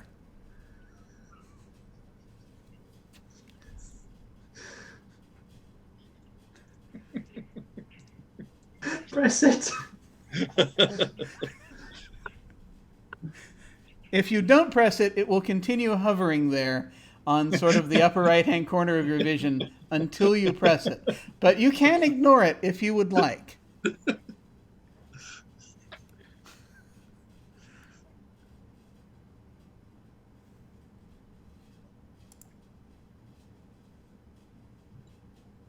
While team leader is thinking about this, quick thing, Shiv is going to be looking around for OMG. Yes, that's an excellent question. We need looking to also at the chronometer and thinking, okay. The next so 30 seconds pass before OMG appears. OMG is considered late, which is treasonous. Yeah, OMG snuck in while you weren't paying attention. That is his attempt, rather than Tried to duck the rope. Yeah. Instead of actually, he's not a confrontation guy, so he is going to attempt to duck in using his knowledge of Alpha Complex and his unmemorableness. He is an unmemorable person. So when you're not looking at, So I gotta ask you an important question here. Sure. So are you trying to sneak past these guys directly, or are you looking for another entrance? Well, so I like the idea of people kind of just forgetting that he's around and then popping up behind them. So whatever will facilitate that narrative style, where I'm thinking that it's maybe he noticed another door. Okay. So, but for that specifically, if we're bending in that direction, then I'm going to ask for a chutzpah plus stealth. Okay. All right. Because that's really to get the effect that you're looking for. I like that. Alrighty. Chutzpah stealth is 6 dice.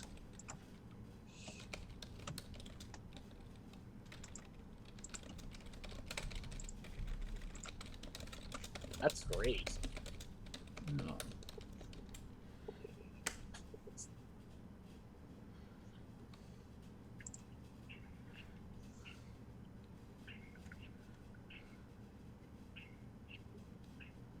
So that's 3 successes. So 3 and successes. Awesome. Okay.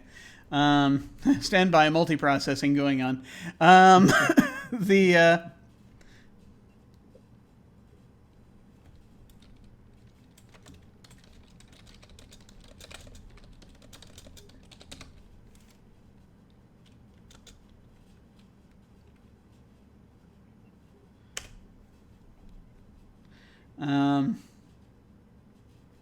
Let me see here, and then I just need to check another thing real quick while this is happening.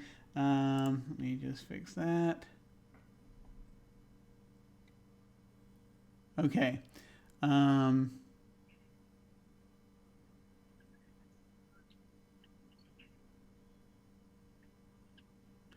I remember how this works now. Okay. That good or bad for us? Yeah. It's great. It's fine. Everything's fine. It's for us regardless. Yes.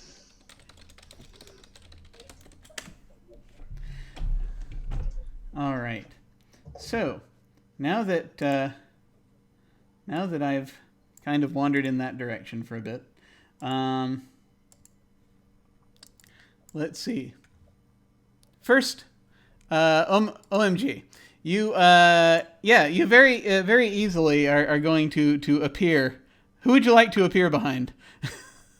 I think as you're checking your chronometer, Shiv, looking around, I appear behind you, just going, I hope everyone is enjoying themselves and are at an acceptable level of happiness. Try not to act too surprised, for that would give thought that you were not expecting me. Excellent. Not expecting me is... I was expecting you to follow regular procedures. Well, but at this exact moment, though, is when I need a couple of die rolls to happen. So, because things are happening in the background. And first of all, I'm going to ask a couple of people to roll dice for no reason in particular. First off,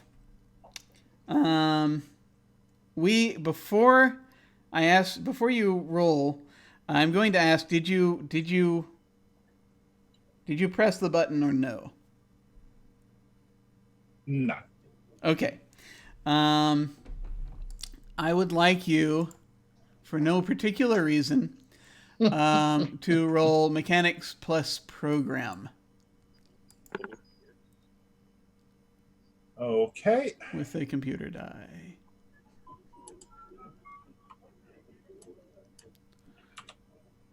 And Shiv, for no particular reason, I would like you to roll 2 dice.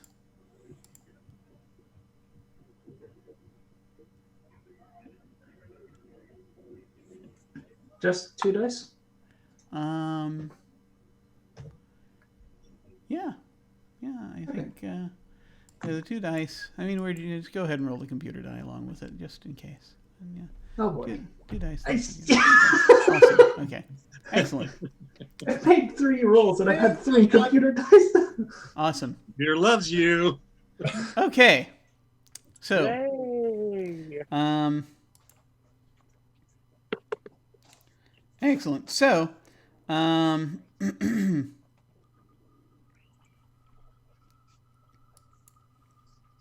so we the configuration of the thing that you're looking at changes a little bit.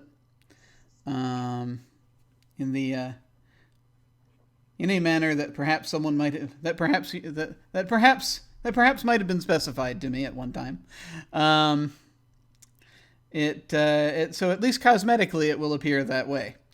Now,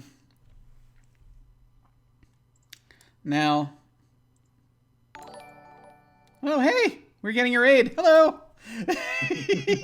Greetings. We're playing Paranoia and going out of our minds. Greetings, citizens. It's perfectly fine. We're totally Absolutely. not drunk and about to set fire to a place. Totally not. Speaking of that, that's actually an important distinction to make, because this is more or less the time that it appears as though, so as you are, so Shiv, as you sort of turn around and you're startled to see OMG. OMG! Yeah.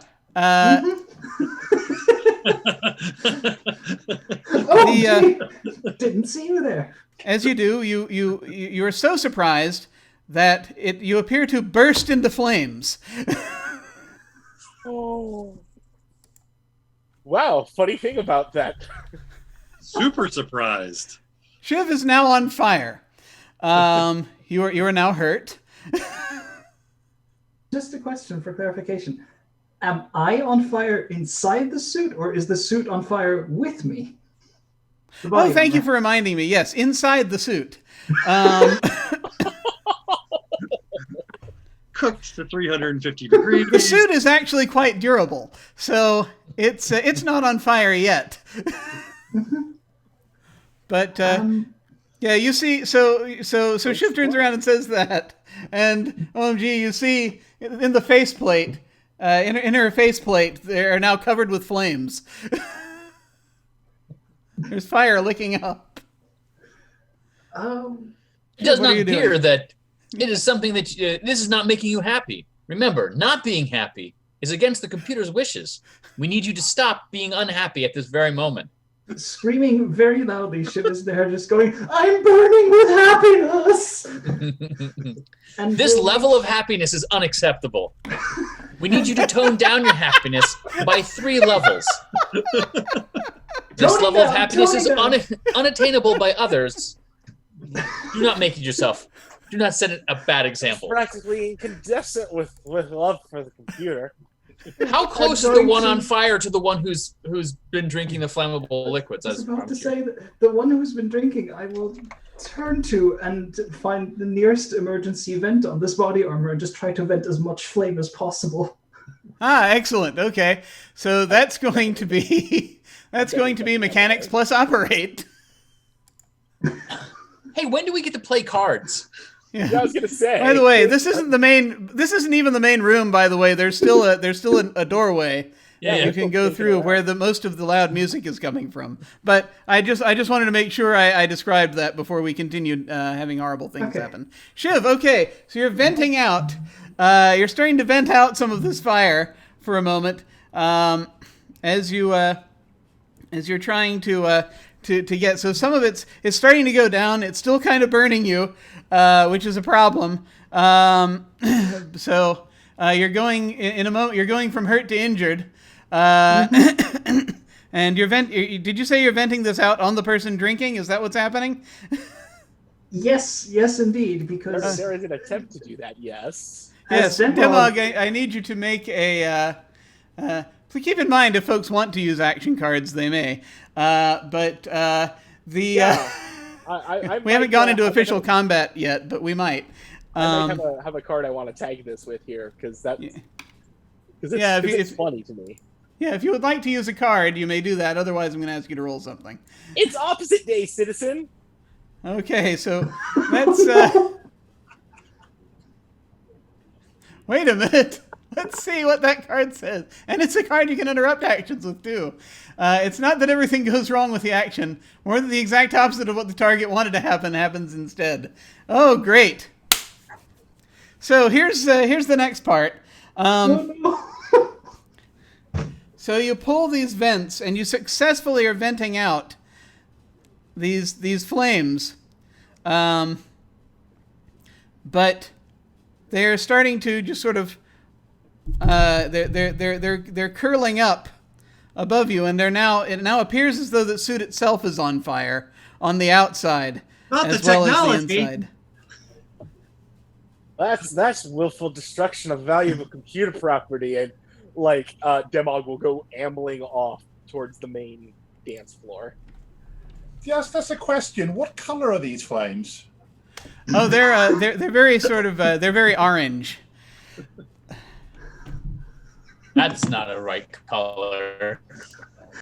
That seems treasonous from the loyalty officer. With the last bits of vocal cord that I have left, I'm just going to turn to the equipment officer and say, "Please help me save this equipment officer." Save the technology! And I'm just going to stand there on fire. Awesome. I'd like to blast him with shampoo if I could.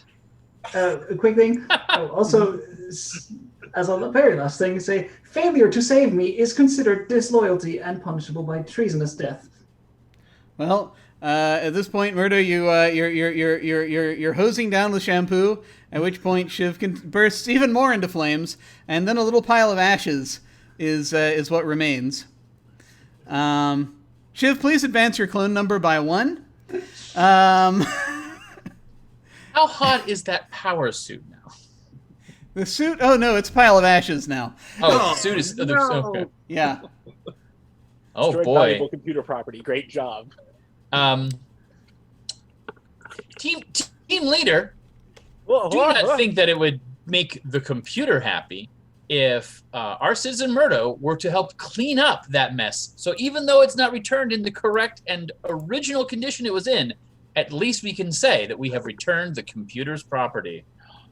I believe that, and he's starting to kind of come a little back out of the haze of the old-fashioned red. I think that it would be dual duties of both we and Murdo, as it is an equipment and hygiene issue, I believe, and that would make everybody happy, because nobody wants a bunch of ashes around here, right? Right? Yeah, that's...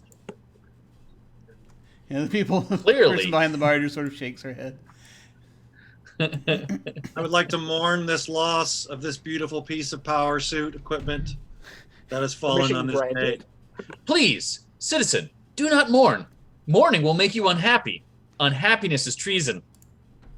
I am so happy that I get to reside over this lost equipment and return it in its shape back to the computer.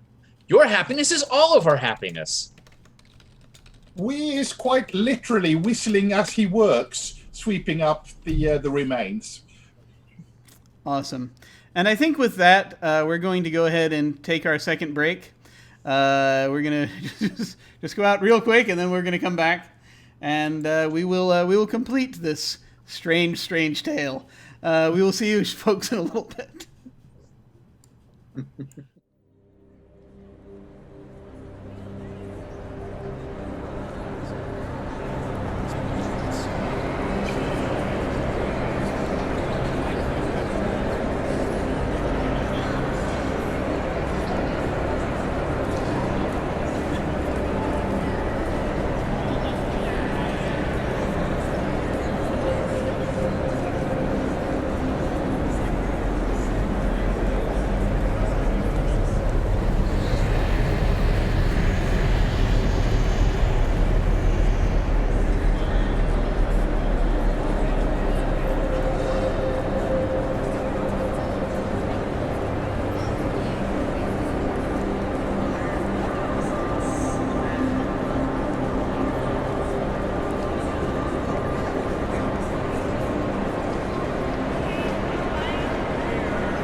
we have returned, and now we're in a club, apparently.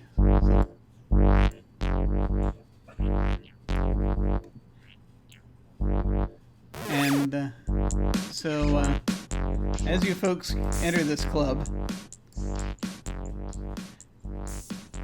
you'll see that the first person you see as you enter the club is Shiv. Shiv is already there inside. Just sort of waiting by the entrance to the dance floor. This is a place where normally, so this is the beer hall, and there are a number of beers here set up. These hovering platforms that the bodies are usually put on before they're sent to the furnace in the back.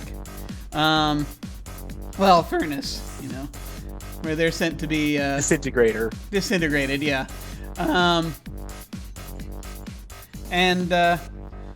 There's a lot of for some reason it appears to have been converted. There's a little stage, and there's these beers have been sort of pulled to the side, and there are people up and dancing on the beers. In various, there are people in various colors. They range from black infrared in security clearance up through blue.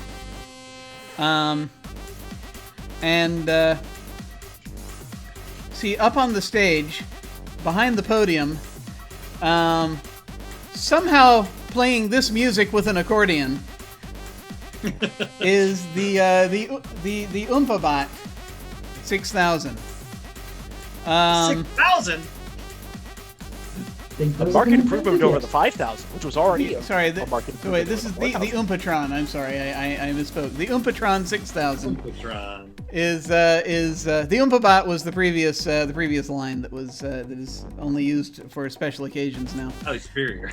But the Oompatron 6000 is it's basically it's standing there. It's got a little hat on and suspenders.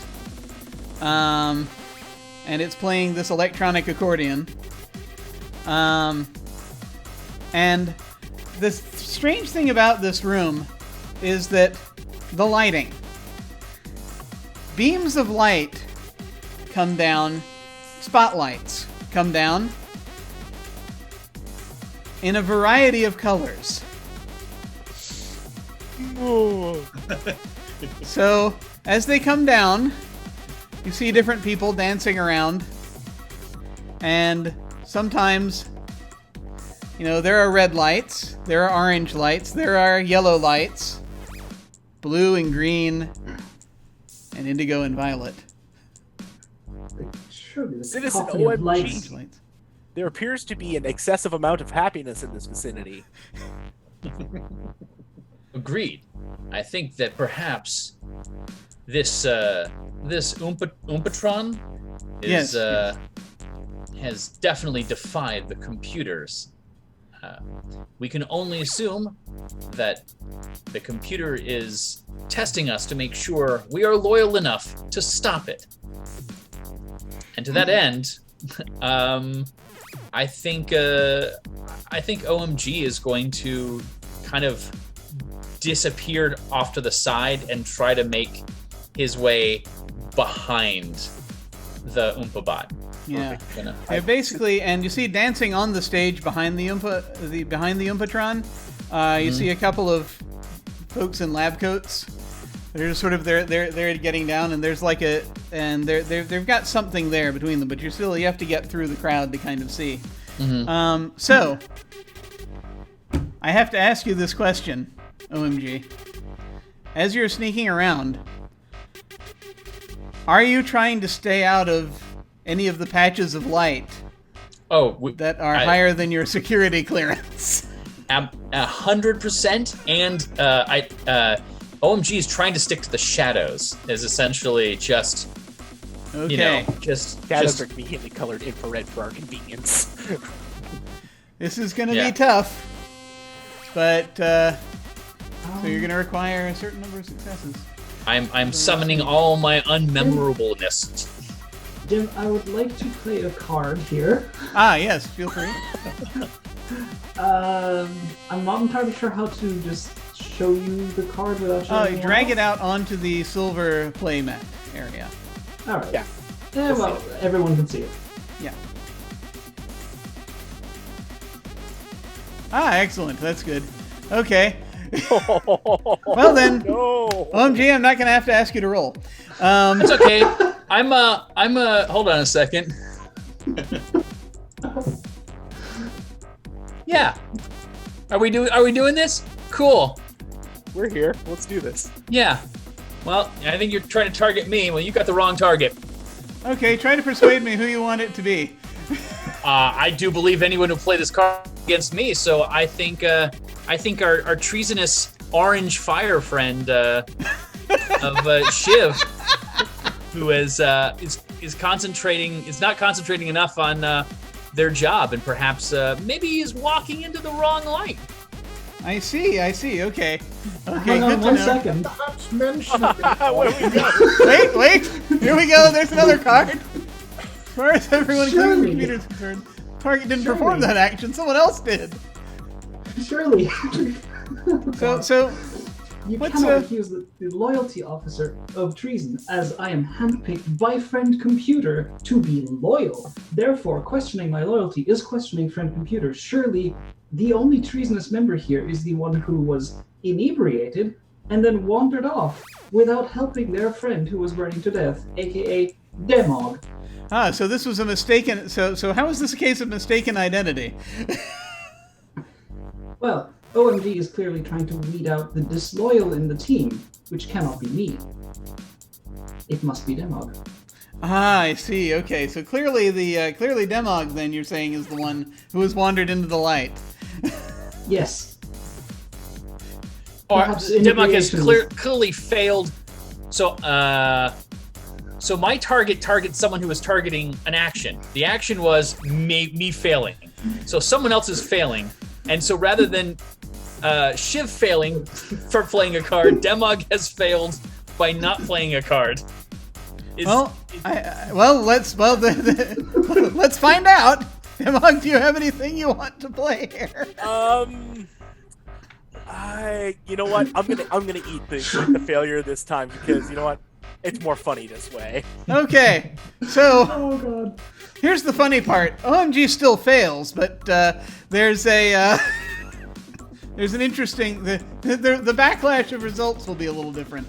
Wait, how do I still fail? I played a wrong target. Someone else. Something else has gotta fail. gone very wrong. Okay. So here's the deal. So as OMG is sneaking forward, there's a sudden beverage trolley appears, slamming you out of the way and onto the dance floor, whereby someone immediately grabs your hand and begins dancing with you. The trolley continues.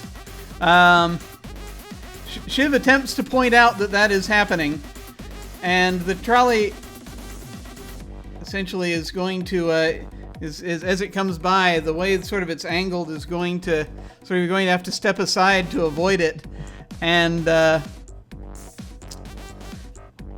in so doing, it's going to slam right into Demog, who is pushed into a violet light. It's like beaming down like a spotlight at the center of the room. Obviously, I need to deal with these treasonous lights. Record scratch. And yeah, you kind of, it seems like it's like for a second, as everyone just sort of is. Not everyone actually stops dancing. But Demog is now very much the center of attention right now, as there's this ring of dancers sitting. Wait, another card has been played. What? Who? What? Just grab what you're planning to do. You'll take the rest of the round per your action. Haven't last round. So who's playing this? To do what? That's we. Okay. So Tell me what you're kind planning to do. Basically, we is going to take advantage of this drink trolley having come down, or large drink tray, and it's essentially going to use it to stay in its shadow as he makes a straight beeline across the dance floor, thereby ignoring the flashing colors on top of it. Nice. I see. Yeah, that's that's very nice. clever. Okay, so you're taking your time with that, so you're going to Found a go solution last. to the trolley problem. Yes, there it is. Clearly, we did it! We finally solved it. We figured it out. The trolley has to have drinks on it. That's what has it. This round, people are just sort of, a couple of people in the circle are just sort of whispering, what's it, treason?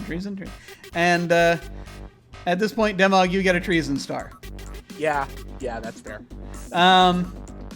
Now, I will ask, as we're sort of sidled back our way into combat a little bit, but I will at least go to the next person. Murdo, or Mr. Do, or who, I liked that game a lot. What would you like to do? Play my 4 as a crowd and have 4 infrareds conveniently serve as, in their frenetic dancing, serve as a kind of a distraction for me to bolt right towards the Oompatron. Awesome. Okay. So weird. So you are you're taking on this these folks that are that you find these four poor hapless dancing infrareds who are very happy to to kind of follow you, and they do so. So as that is going on, I'm going to call for you to do a roll of some kind. Let me figure out the variety of roll in just a sec while I am fixing a quick graphic thing. There it is. Okay. So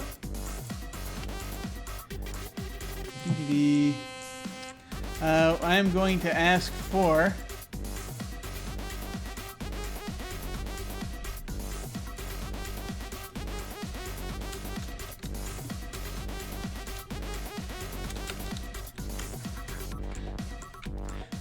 So here's what we're going to do. I'm going to have you... Now that I'm trying to remember what you're doing. Oh yes, you're trying to run past. Yeah, I'm just going to say... I'm sorry? The conga line. Conga line. Yeah. Yes. Oh, yeah. Please roll Chutzpah plus stealth. Oh, I knew you were going to ask me to do that. Great. So that would be a negative number. Excellent. Okay, so here's how we do that. Yeah. You still roll that number of dice, but if any of the dice fail, then it's a failure. Oh, okay. Oh, gotcha. How do I guess I have to just hover over it and see So what's the negative number? -2. -2. So yeah, basically it's we're still looking for successes, but how many dice are you rolling? 2? So you're looking for 2 successes. Well, it doesn't matter anyway. You did not get any. Okay, so this is going to be glorious.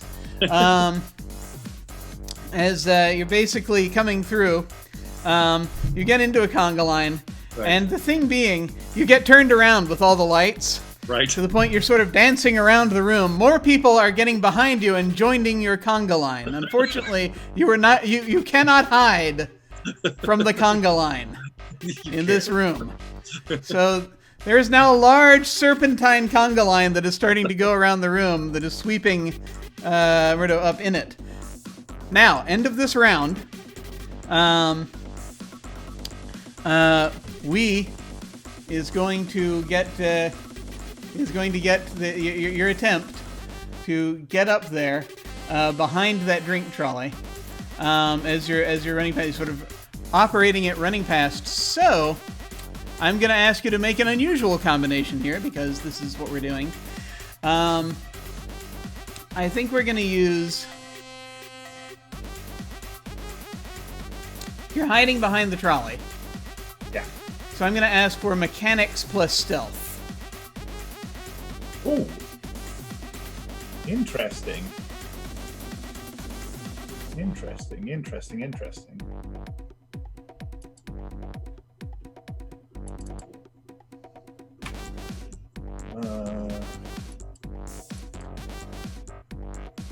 Excellent. Okay. Well, there's the computer. Okay. Me for once. So You were getting too close to being successful. you get up to where the you get, you stay out of the light as this trolley careens into the stage and then drifts back. But as you're standing there, there's this wide swath that's opened up that you're in the middle of. And the Oompatron has looked down upon you. And with an arm that is somehow not attached to the accordion, it points down at you as the music briefly comes to a stop. And he says, "Dance." And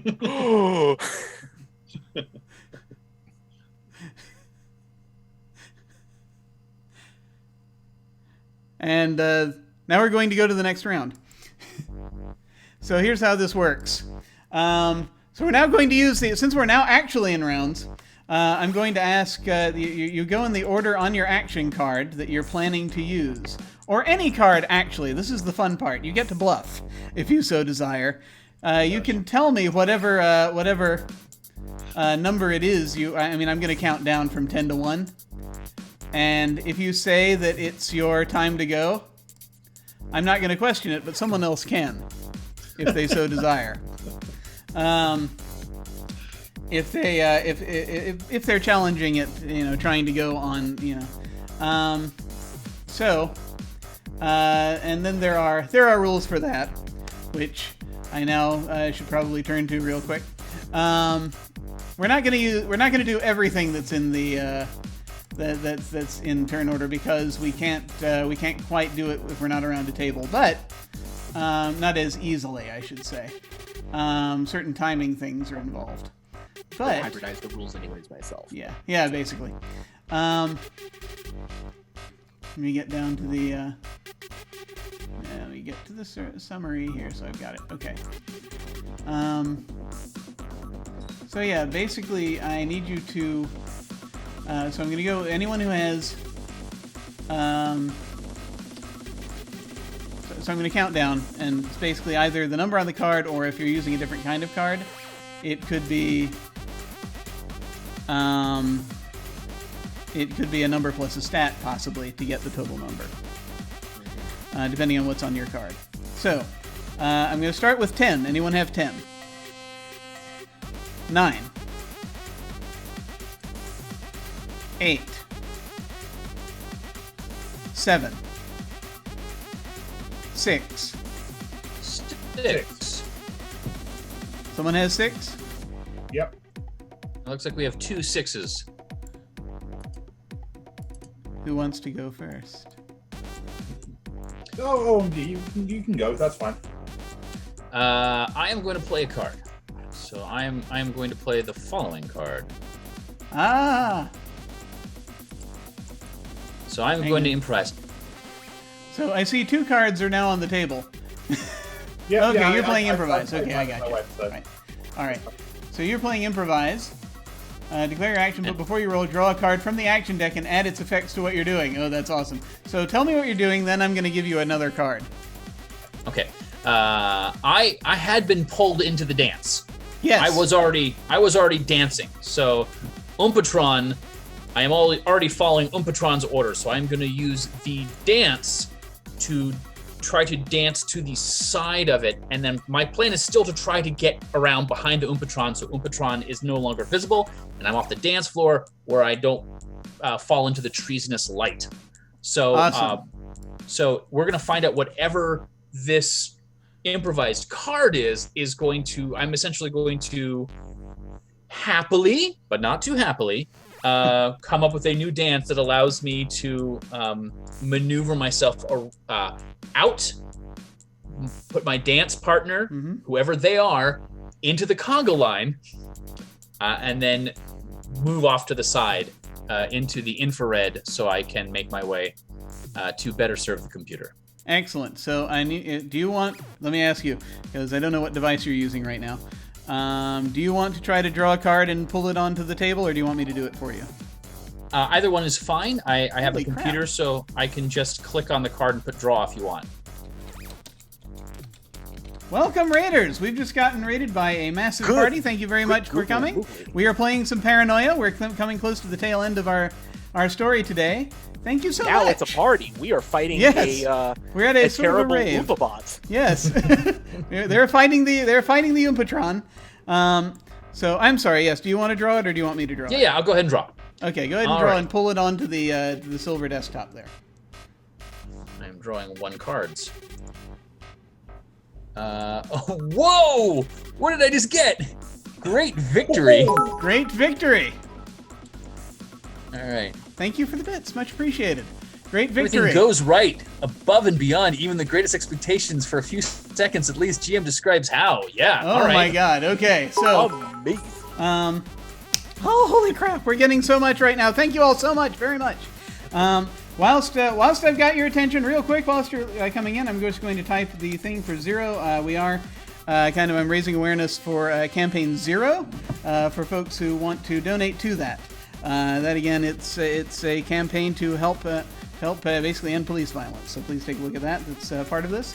But yes, as this is going on, so this is executed near perfectly. Holy crap! We have a hype train for the first time on this channel. Thank you all so much. All right, so folks, as you're diving in here, you see One might say that all of this is a great victory. It could be. It could be. Thank you for drawing that card. So yeah, no, you're dancing like crazy, and you're able to grab someone. Who do you want to grab? Do you want to grab one of your compatriots, or do you want to grab someone with?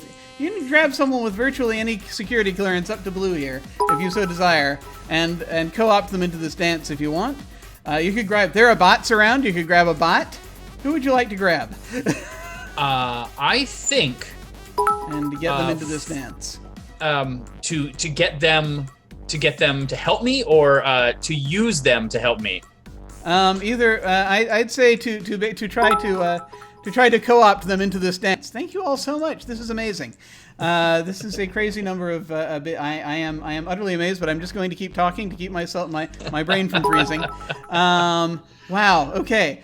So yes. I think from his position by the trolley, I think I'm going to grab we, so as to better position we to take out potentially split our forces.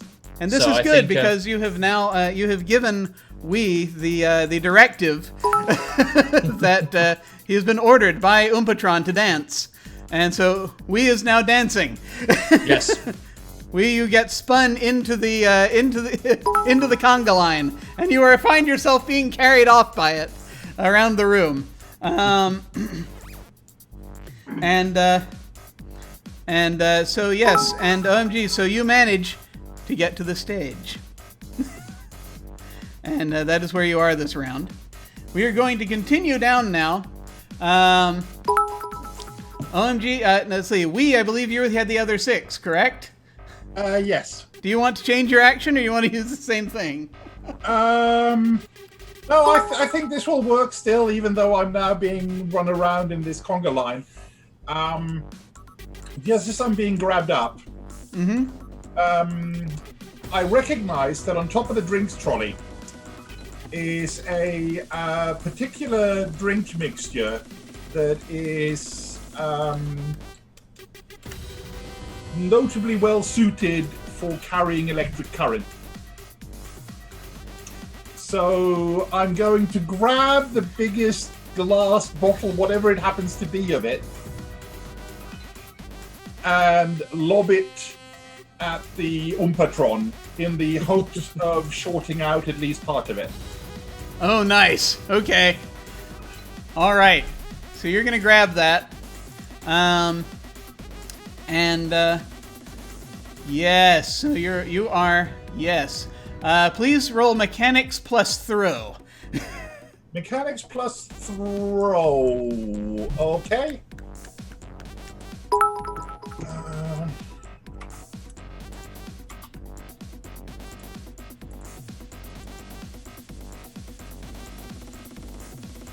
Oh well. All right.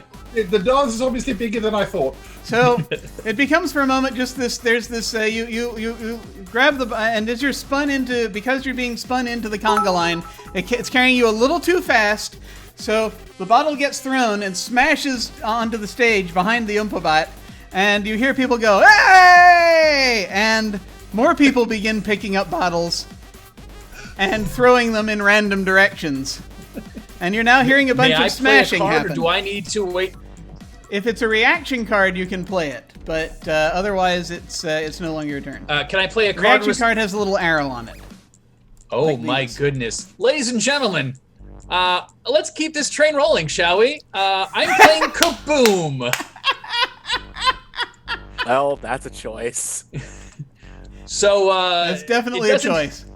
That's gonna happen. It may not hit its target, but whatever it does hit is going to explode. You were throwing it at the stage, didn't hit what you wanted to hit, but it will create an explosion within three, With a whatever 3-meter radius. paranoia units is. All right. Zoom in 3 on meter that. blast radius. Yeah, okay. Quick Within a thing, 3 meter quick blast thing. radius. Yes. I will also play a card here because I have the perfect card to tell you exactly what kind of explosion this is. Bring it on. Jam.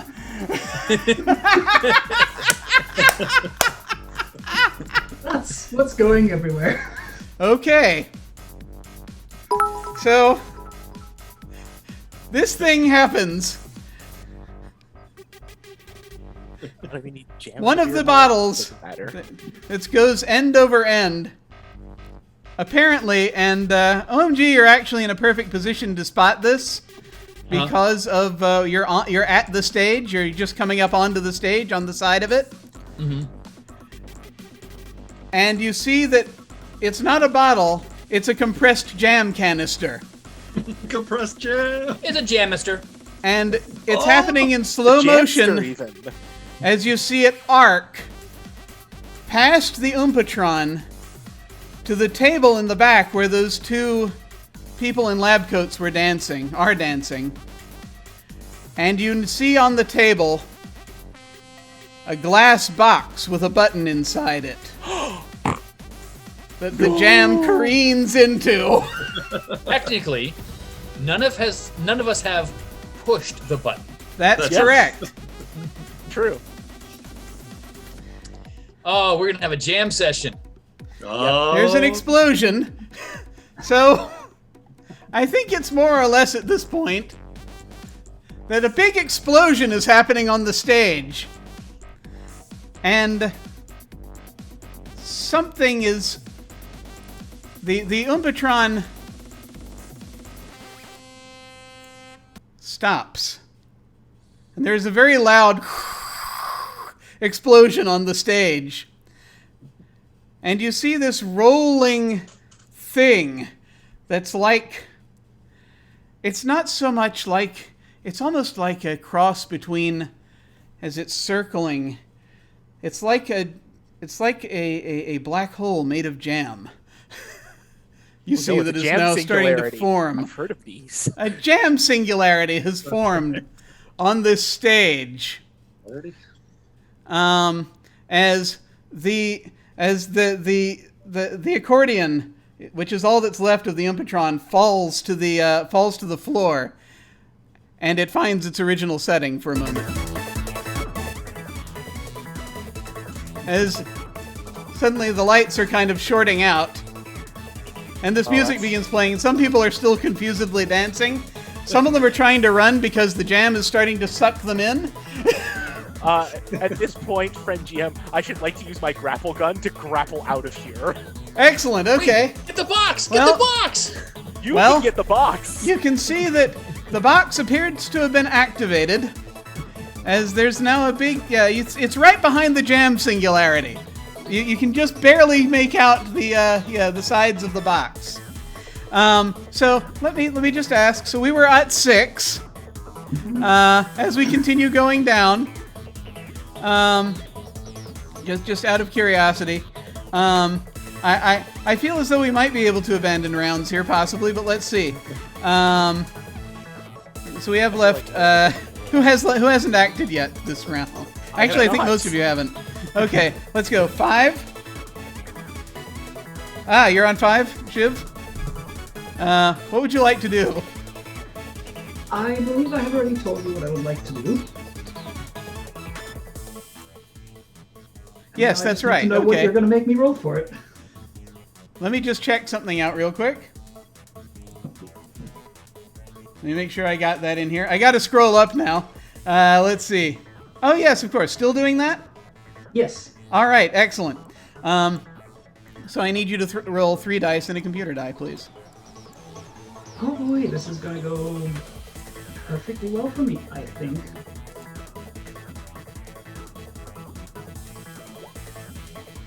Okay.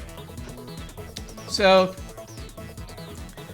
so here's what we have happening.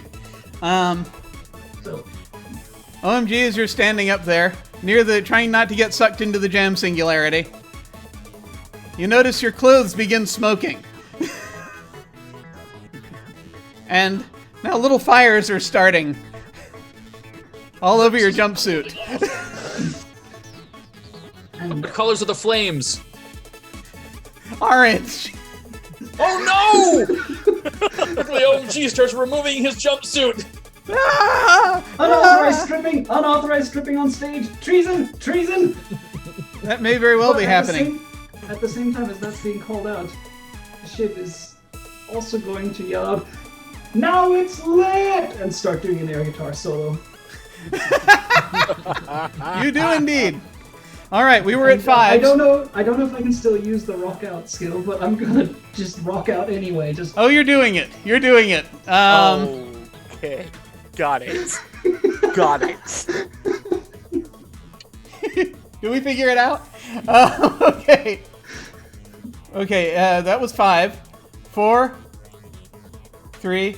Yep. Okay, what you got? I would like to exit the conga line with my lucky vent.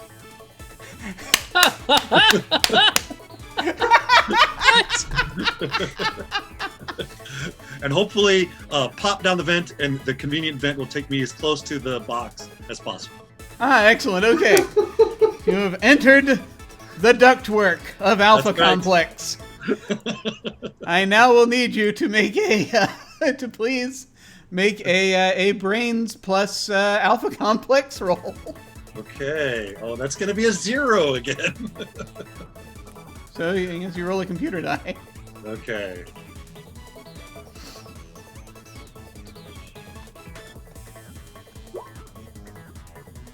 Okay, that is not a success, unfortunately.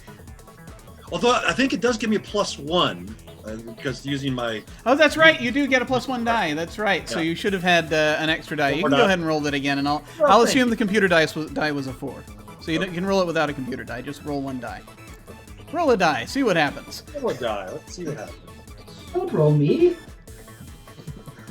1 success. Okay. You come through. Vent. You come around, and you pop up on the far end, at the back of the stage, Yes. where you can see a table, you see the box, and you see in front of it the singularity.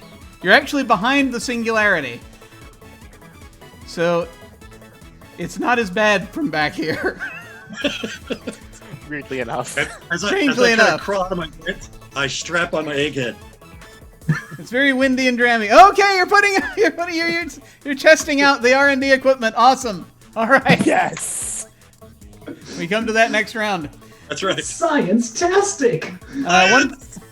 I think it's just Demog who hasn't gone yet, Yeah, right? Demog whips out his grapple gun And you and shoots for the exit. awesome. He's out of there. Okay, no cards. You're just gonna shoot for the exit. Yeah, I'm just gonna shoot for the exit, and as soon as I can get out of there, I'm going to close and lock the doors. Cowardice no! is treasonous. Cowardice is treasonous. It is and not I will cowardice, report it's survival. We've completed our mission. I'm leaving to go report back for debriefing. Well, you. that's You have enough fair. clones to spare. Speaking of debriefing, I'm still continuing to remove my jumpsuit. Yeah, understood. That's your action next I round. was going to turn off those treasonous lights, but that's already been done. Yeah, So- yeah, no, that's been taken care of.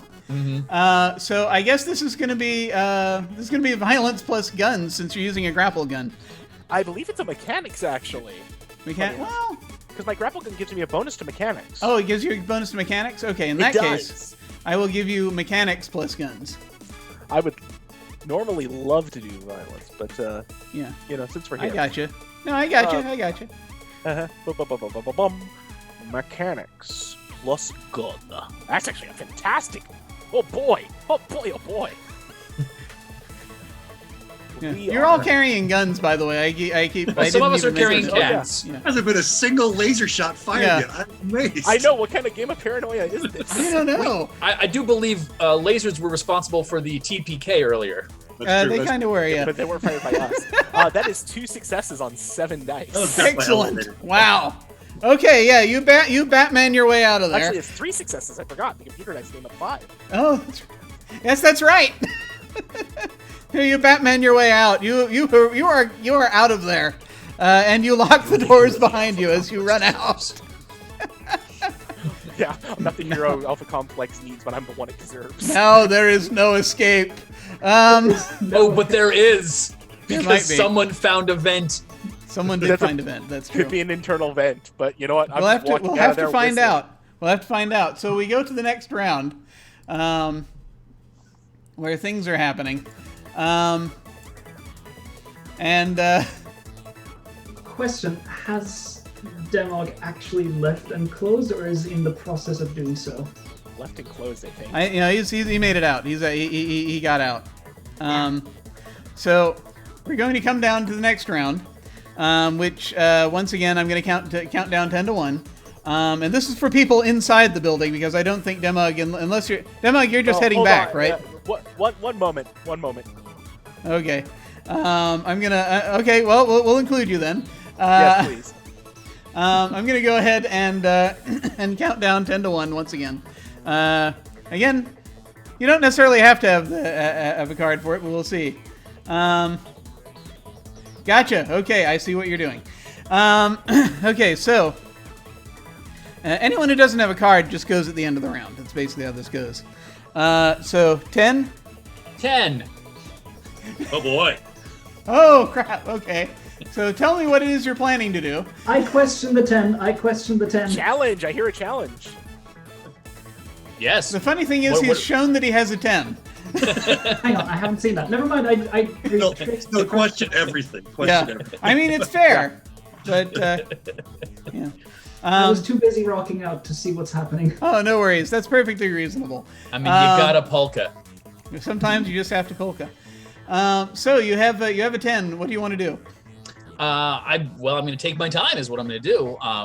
I think as I am removing this excess clothing, revealing my standard issue red boxers beneath, Yes. so that I am still good on that sense. When Mordo gets access to the box and retreats into the vent, I am seeing that the door has been closed. Survival stick kicks in. If I have sustained any injuries, I want to be able to try to heal myself with the med pack that I've got, and then we are going to escape out that vent. So Okay. the eye on the prize is essentially get to the vent. So whatever's happening else around it, I'm gonna try to, even if I have to do it stealthily so no one notices. In fact, maybe that's even the better chance, is to get in there without anyone else noticing so they can't stop me from doing it. Okay. All right. So keep that in mind. That's what you're doing, and I will come back to you at the end of the round. Okay. So that was 10, 9, 8, 7, Yes. So if we're close enough to the end, like I want to stop being sneaky. I'm going to use that. All right. All right. Just with the power of my mind, I'm just going to grab the box and go back into the vent. Perfect. Okay, how many Moxie points do you want to spend on that? All of them. Or as many as it takes. If you spend all of them, you will lose it. If you spend all of them, you're going to lose it. All right, I'll spend all of them except one. Okay, all but one. Okay. You're going to be really freaking out. Yeah. Kind of, oh, yeah. but you're freaking out, all right. You're just going full mutant on us. you're getting there. This basically means that you take one of your 3 descriptors and you crank it up to 90. Basically. Okay. So how many Moxie are you spending total? 3 total. 3 total? Okay. Yeah. So it's going to be yeah. Yeah, go ahead and roll 3 dice. 3 dice? Okay. And a computer dice as well? Yeah, yes you do. Yeah. Oh. Okay. So you try to grab the box. You hold on to it with your mind. It's pulling. It's pulling. You're trying to pull against this force of jam. Can I make a suggestion? You have one die, right? Left? You have 1 Moxie left? Right, yeah. You can spend that 1 Moxie to re-roll all those dice and try to get a success, but you will lose it. Yeah. That's true. Do it. Perfect. All right. All right. Do it. Let's see. Let's see what the strain of this does to you. Right. Well, one of my descriptors is like either charming or science, so I'm feeling it's going to make me hit the button faster than I wanted to hit the button. Yes. And you've got, that's the thing. This is also counting toward your equipment that you have on. Unfortunately, that was not so hot. Oh, what is this? Oh, that's right. You're wearing this. The egghead. Yeah, you're wearing the egghead helper. So a success, which you got now. Automatic 3 successes for 1 science check. No roll necessary. Okay, which is, oh no, you didn't really use it to activate it, but we could. Are you using the egghead for this? Oh yeah. Okay, all right. So you manage just to catch it. You turn on the egghead. You hear it whirring to life. I interrupted with a thing. Oh crap! What is it? It's not so hot. Not so hot. Play after target is rolled, but before the GM describes the outcome. Delete 1 success from the. Okay, so it's working. It seems to be working. And then pop, fizzle, The pop. button comes hurling toward you. And you realize the case is no longer intact. The case has been opened. The button smacks you in the face, button first.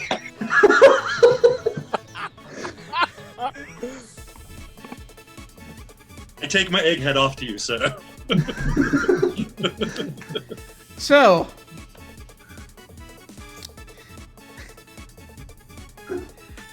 Oh boy. Have you ever seen a jam singularity explode? Once. You ever seen a singularity just sort of seemingly go in whatever is kind of like its own sort of nova? Sort of like really you would think it's the opposite of a nova. A jam nova. It's an Avon. Oh.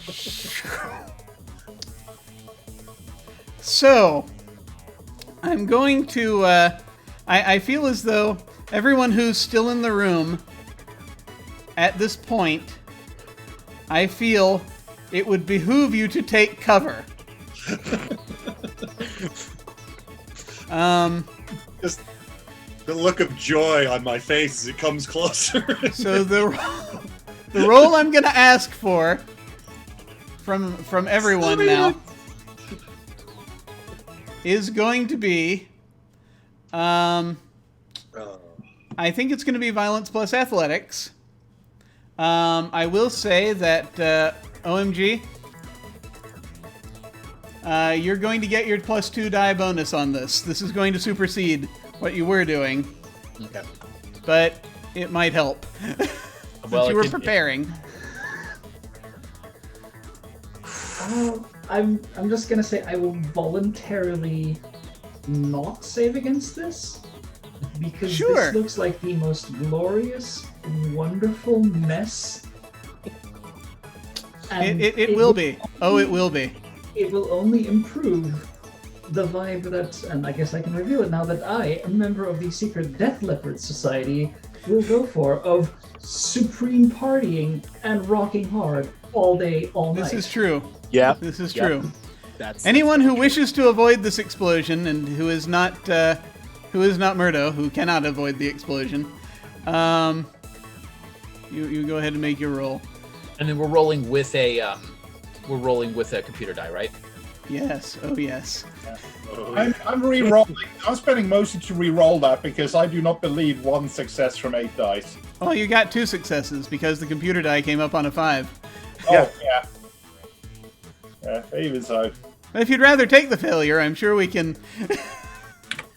I'm going to spend a moxie. Oh, you're gonna spend them. Okay. I got 0 successes, so I figure. probably a good idea. Yeah. Let me subtract my moxie. I'll believe that one. The 3. I mean, that's what came up, man. That's what came up. All right. All right. 1 success. All right. Well, even if you got 1 success, that will help. So, the entire room, for a moment, is covered in one, and you see Shiv get up on one of these, one of these beers, rocking out like crazy, as she goes up in a glorious explosion of jam. A Def Jam?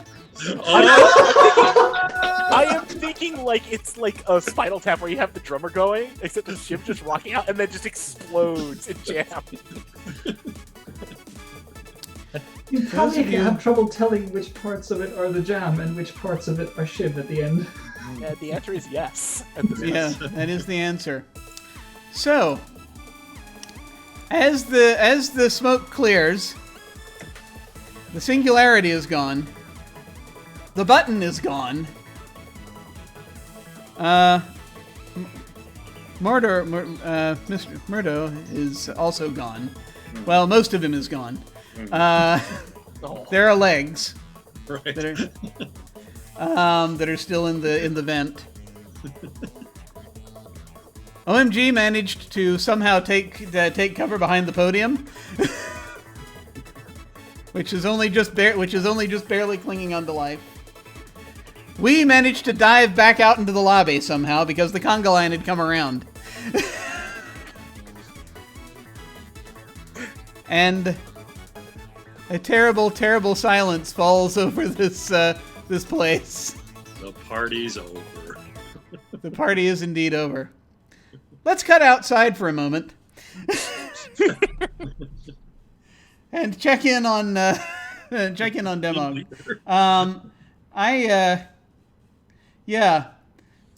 I need you to make a roll for me. And What? and this What? Nothing to see here. Everything's fine. Yeah, go away. There's no disturbance. Everything is fine, citizens. Move along. Fine. What kind of role would you like shot. to make? I just need to ask: are you doing this through people or through programming? Programming. Excellent. Programming. Okay. So I need you to make a mechanics plus program roll for me, please. So That suspicious. is fantastic. We love that. Good idea. You got a success. That's good Okay. enough. So here's what happens.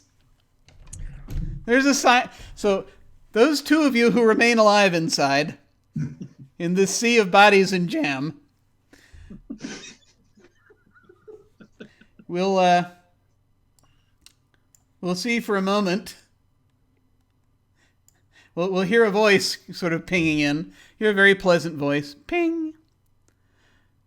Purge protocol has been enacted. Purge protocol has been enacted. The room will be purged in 10, 9, Diving for that 8, hole. 7. So there's a countdown that's going on. And I have noticed the two of you made diving motions, so you're attempting to escape. I would like to point out that I am, in fact, covered in jam, which is going to make sliding through that hole that much easier. Okay, so OMG is trying to get out through the vent. Is that what you're saying? That was what I was planning on doing from the get-go, Okay, so excellent. I think that's... So, yeah, Murdo, you have to shove the remains of Murdo out of the way. I might actually use both legs as skis to propel me down the vent, depending on how much... Almost like I don't see why not. Yeah.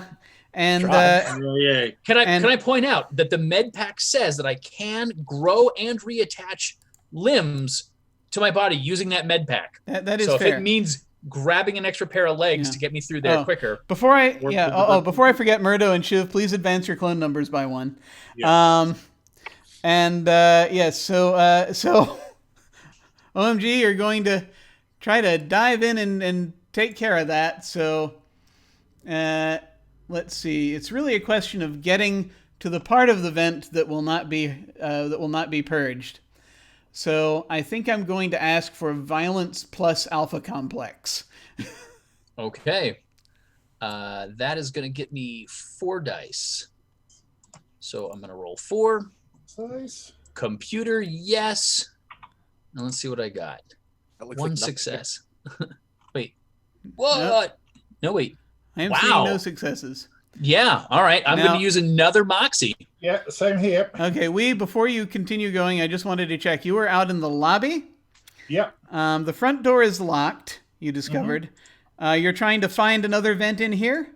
No. What I'm actually doing is 2 successes. Quickly looking around the black portions of the orange barkeeper, or the remains thereof, behind the bar. Yes. I'm thinking that he will have the ID card / unlock code / big jailer's keys. Ooh, I see, yeah. For the front door, and use those to get out of the front. Very clever. Okay, so, yeah, that is... Let's see. Searching a body for the necessary thing on it. We have to determine if you are able to... You find something. I'm gonna give you brains plus alpha complex for this one. Okay.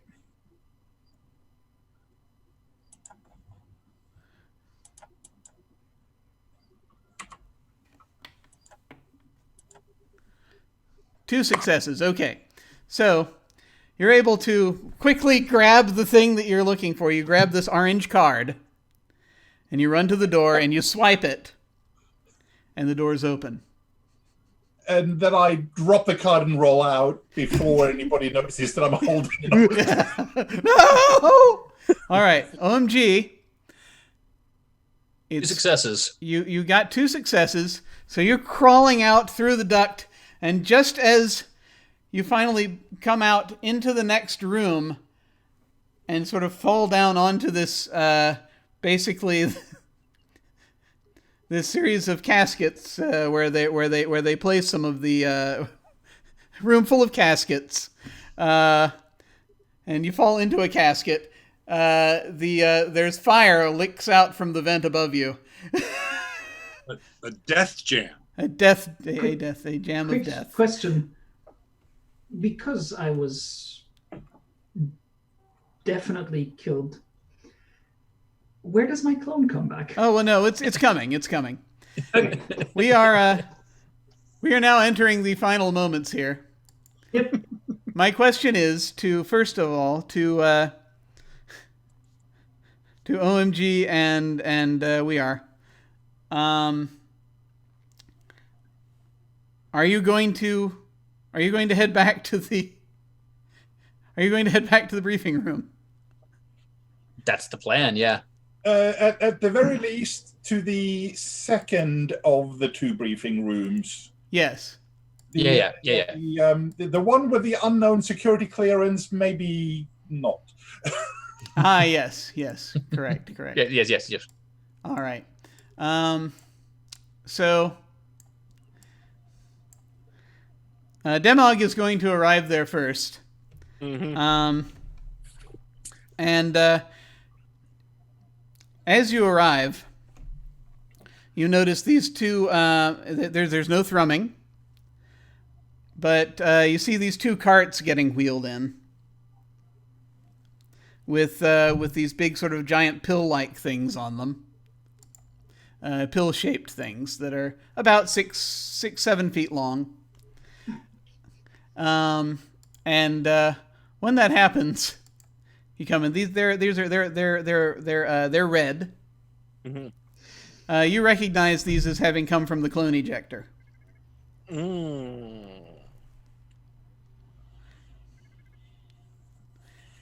I probably should, accept delivery, pop them open.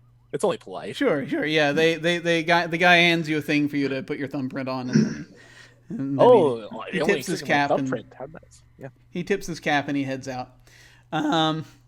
So you open the first one and you see Shiv in there in plastic. Ooh. Okay. Yeah. Let's. You can now tear your way out of the plastic if you so desire. God, that's always unnerving. And then go and get Open Murdo the other out one as well. You see Murdo there in plastic. You may now tear your way, Cyberman-like, out of the plastic if you so desire. Reference Hello, accepted. Demog. As you're doing this, this will be roughly when OMG and where we are make it back to the briefing room. They are covered in jam. Also, I may have grown a pair of Murdo's legs. There is that possibility. You're carrying a pair of legs. Are you carrying them or are you wearing them? That's the key If difference. I was damaged and I used any of those patches, they can adhere to me to grow extra limbs. I mean, sure, it's entirely possible. So I guess it wasn't necessary, so I wasn't injured beforehand, right? Yeah, no, Okay. you weren't injured. Okay, No, then- yeah. Okay. Do you want to hold on to the legs just out of curiosity, or No, I'll give them to Murdo as I walk in. Okay, that's good. Okay, here you go. Carrying extra legs is too close to mutant. Well, I'm No, carrying reporting them isn't- OMG for Just give me a leg possibly up. Okay. mutant activity. protocol does require you to clean up after your own clones, so that there is that. So at this point, so you come into the briefing room, and Vernon enters. And he's like, "Thank you all very much for cutting out that racket. It is much appreciated. We discovered that there was a terrorist cell up there. Apparently, they were the Death Leopards had reprogrammed the Oompatron. Dastardly. So you've successfully managed to put this down, and so you're all you're going to be awarded XP. Death leopards? Who'd have expected them here? This was know. such a peaceful segment. Death leopards would, create a jam explosion. So OMG you is will get responsible for the jam explosion. OMG must be a death leopard. you will each get 2,000 XP. Just appear they appear just in your in your XP monitor. It's a promotion. And you'll nod. He says, "Well done, troubleshooters. You've earned the afternoon off." And he heads out. Did you all come? Did you all sit in the chairs, by the way, when you came in? We didn't think. Oh, you did? No, because I figured debriefing would be fast Sure. and brief, and I was getting people out of their pods. Yeah. I just got out of my pod. I didn't have Yeah, so time he- to sit. I was busy being loyal to friend computer. So I as did soon as not want to Vernon get them heads out, sticky. as soon as Vernon heads out of the room and shuts the door, you hear a lock, And then the wall slides aside. And you see Cosmo sitting there. Just sort of looking at you all. Holding his remote. Well? I need to report that one of our team members did indeed press the button, and it was with the front of their head, which is the clearest sign of intent. Absolute, unwavering intent of pressing the button. Therefore, absolute and unwavering treason. Therefore, lasers. Interesting. Well, we did want to clear out that sector, so that at least did work out as planned. Unfortunately for the rest of it, no, I cannot abide a messy operation, I'm afraid. It's all rather too much to sort out. I think we'd better just reset the whole thing. And he reaches up and he clicks the button, and as the wall, take care, and he waves, and as the bulkhead slams back down in front of him, the room is filled with lasers. With laser Such fire. is life in Alpha Complex. And everyone is advanced to their next clone. Thank you for playing Paranoia.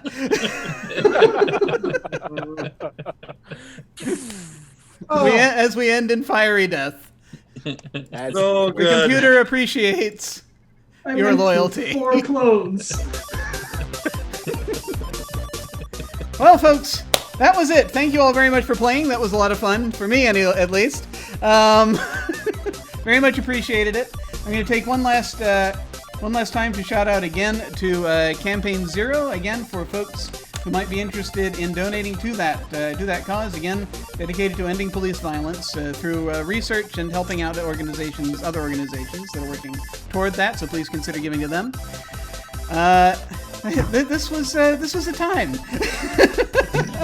We're going to go ahead and go around and ask folks once more any final thoughts they may have about this session, and of course where to find them, and feel free to plug whatever you like. And we will go reverse order, so we will start with Kurt. I am Kurt, and you can find me at Captain Kurt Jack at Twitter.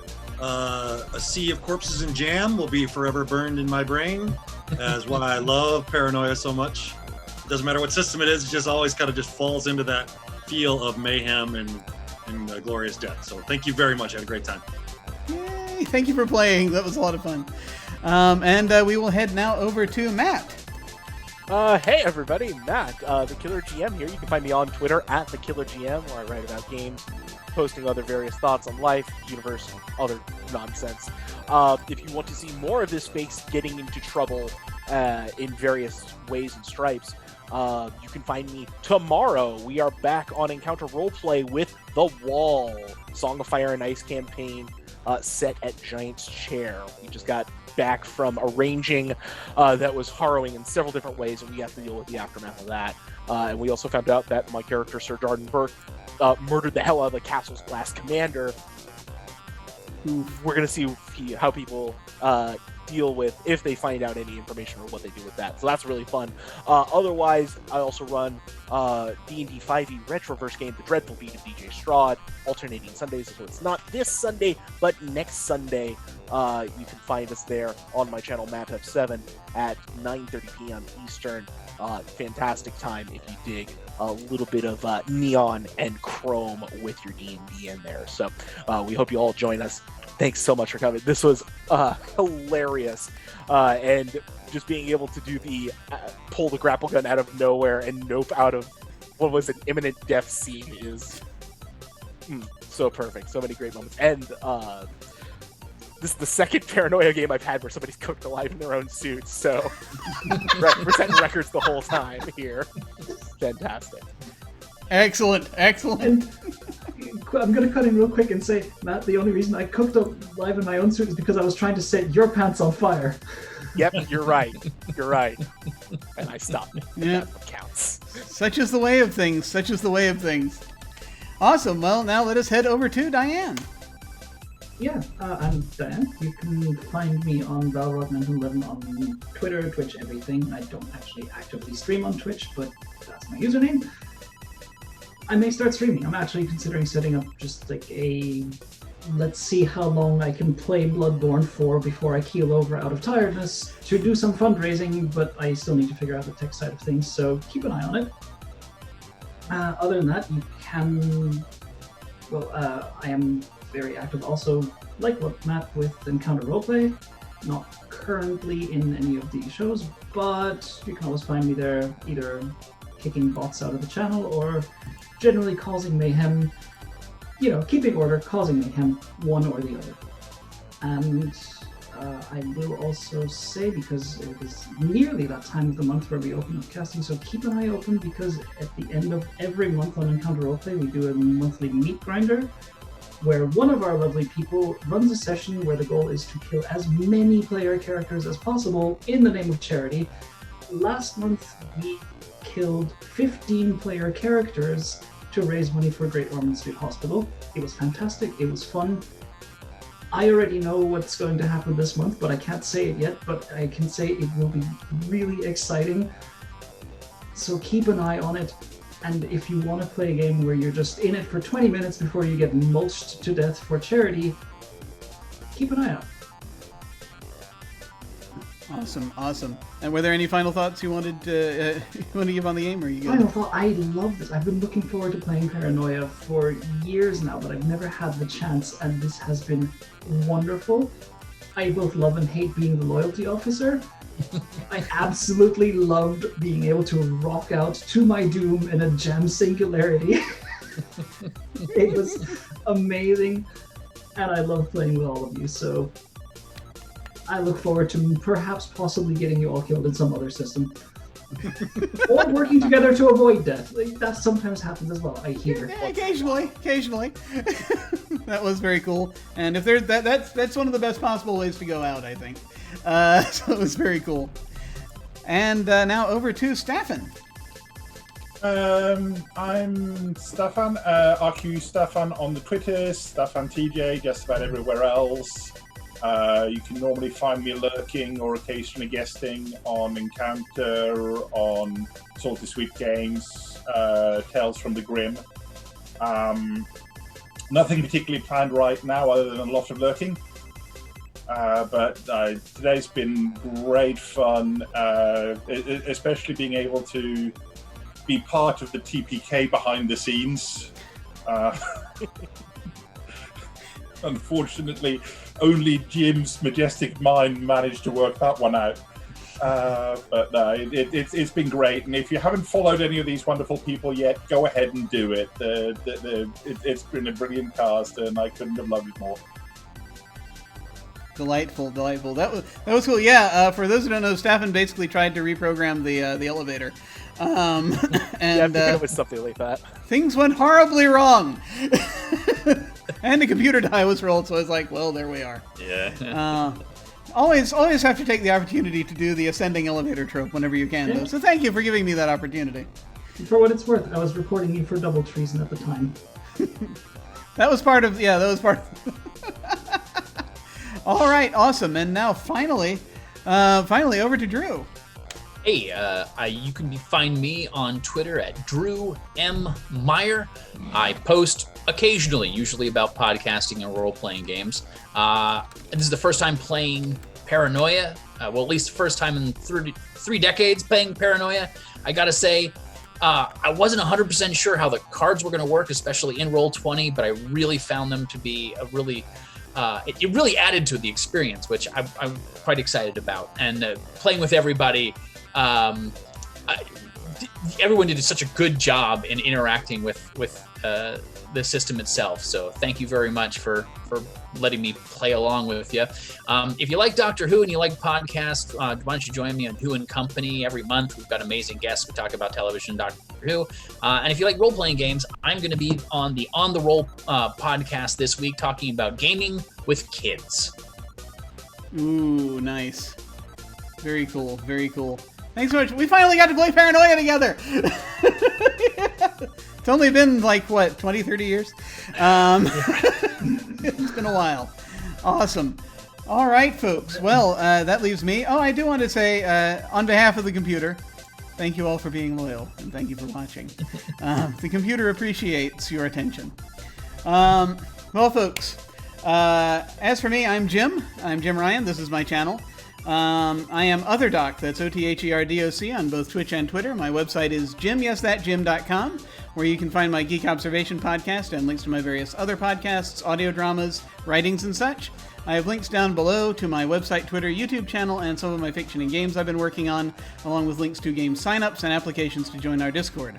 Tonight was going to be in about 15 minutes from now, but it's probably going to be a bit later than that. Sometime during the 7 o'clock hour tonight, so sometime before 8, we will hopefully get going on Dark Matter. We're going to have our Dark Matter game, Ghosts of Saltmaw. It's Ghosts of Saltmarsh in space that we're playing, run by the wonderful and hopefully very patient Alyssa, once I get off here and let them know we're being delayed. And then on Monday night, I am over on Salty Sweet Games, playing in their D&D campaign Strange Invasion, Assault on the Barrier Peaks. On Tuesday night, we have the premiere of our short campaign for June, which is Casketland. That is an occult western game set during the end times, which looks delightful and grim, and so I'm going to very much enjoy running that. It's a PBTA game.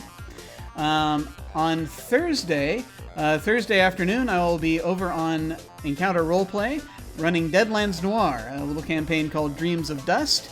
It's a Western Noir game set out in the Dust Bowl. The way that I run it is Western Noir, anyway. I've got us out in the Dust Bowl doing stuff. I think it's going to be a lot of fun. The circus is coming to town. That's all I'll say about that one.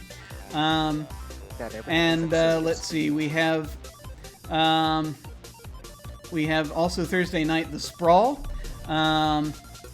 which is a PBTA cyberpunk and a cyberpunk game. And that one has been going pretty well, actually. We're getting on to our fourth mission now, so that's going to be a lot of fun. Saturdays we have Invisible Sun in the evenings that I run, and then back around 1 week from today, Sunday, the one shot is going to be Lords of Gossamer and Shadow. That is sort of what a lot of folks think of as a spiritual successor to the Amber Diceless RPG, and so I'm going to take a crack at running that. Hopefully, I'll have all my ducks in a row by then and have enough of it in my head that I can do it.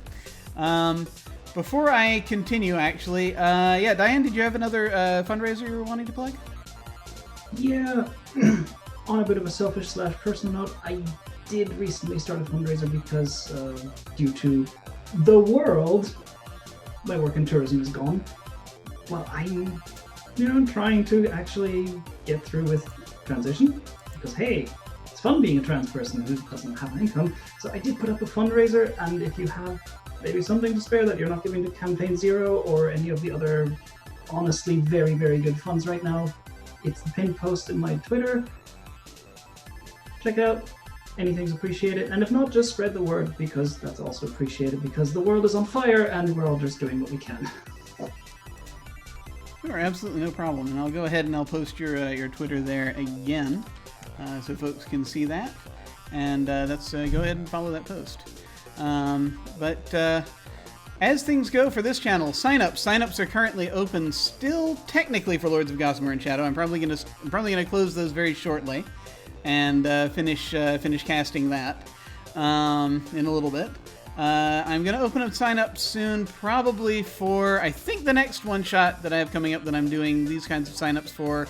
I think we're gonna take a crack at Something Is Wrong Here, which is an interesting game, very sort of David Lynch type deal about dealing with your character's emotions. It's supposed to do definite bleed on that one, so I have to see what I want to do with signups for that one.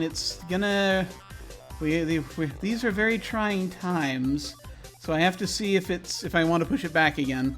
The last time it was, the first apocalypse hit earlier this year, so we'll see. But that's probably going to be coming up soon for signups, and if not that one, then probably the next one that's going to come up will be something along the lines of, let's see, we've got Sheila Knock coming up. I got to work out some programming. There's some programming coming up. We'll figure it out. That's where it's probably some zero prep games. You run Toon in July? No, haven't gotten to Toon yet. I might do that at some point later, but we shall see. Still not quite there with Toon. We'll see.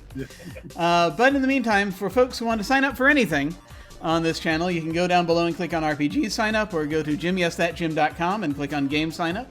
As always, beginners are welcome. Now, when we hit the end card, I'm going to send a raid over to Open for Adventure. They are doing a charity stream right now. So we're going to go over and say hi to them. Feel free to hang on if you so desire and say hi to them with us. That again will be when we hit the end card. In the meantime, folks, thank you all very much for watching. Take care, and remember, happiness is mandatory. Farewell. The computer is your friend.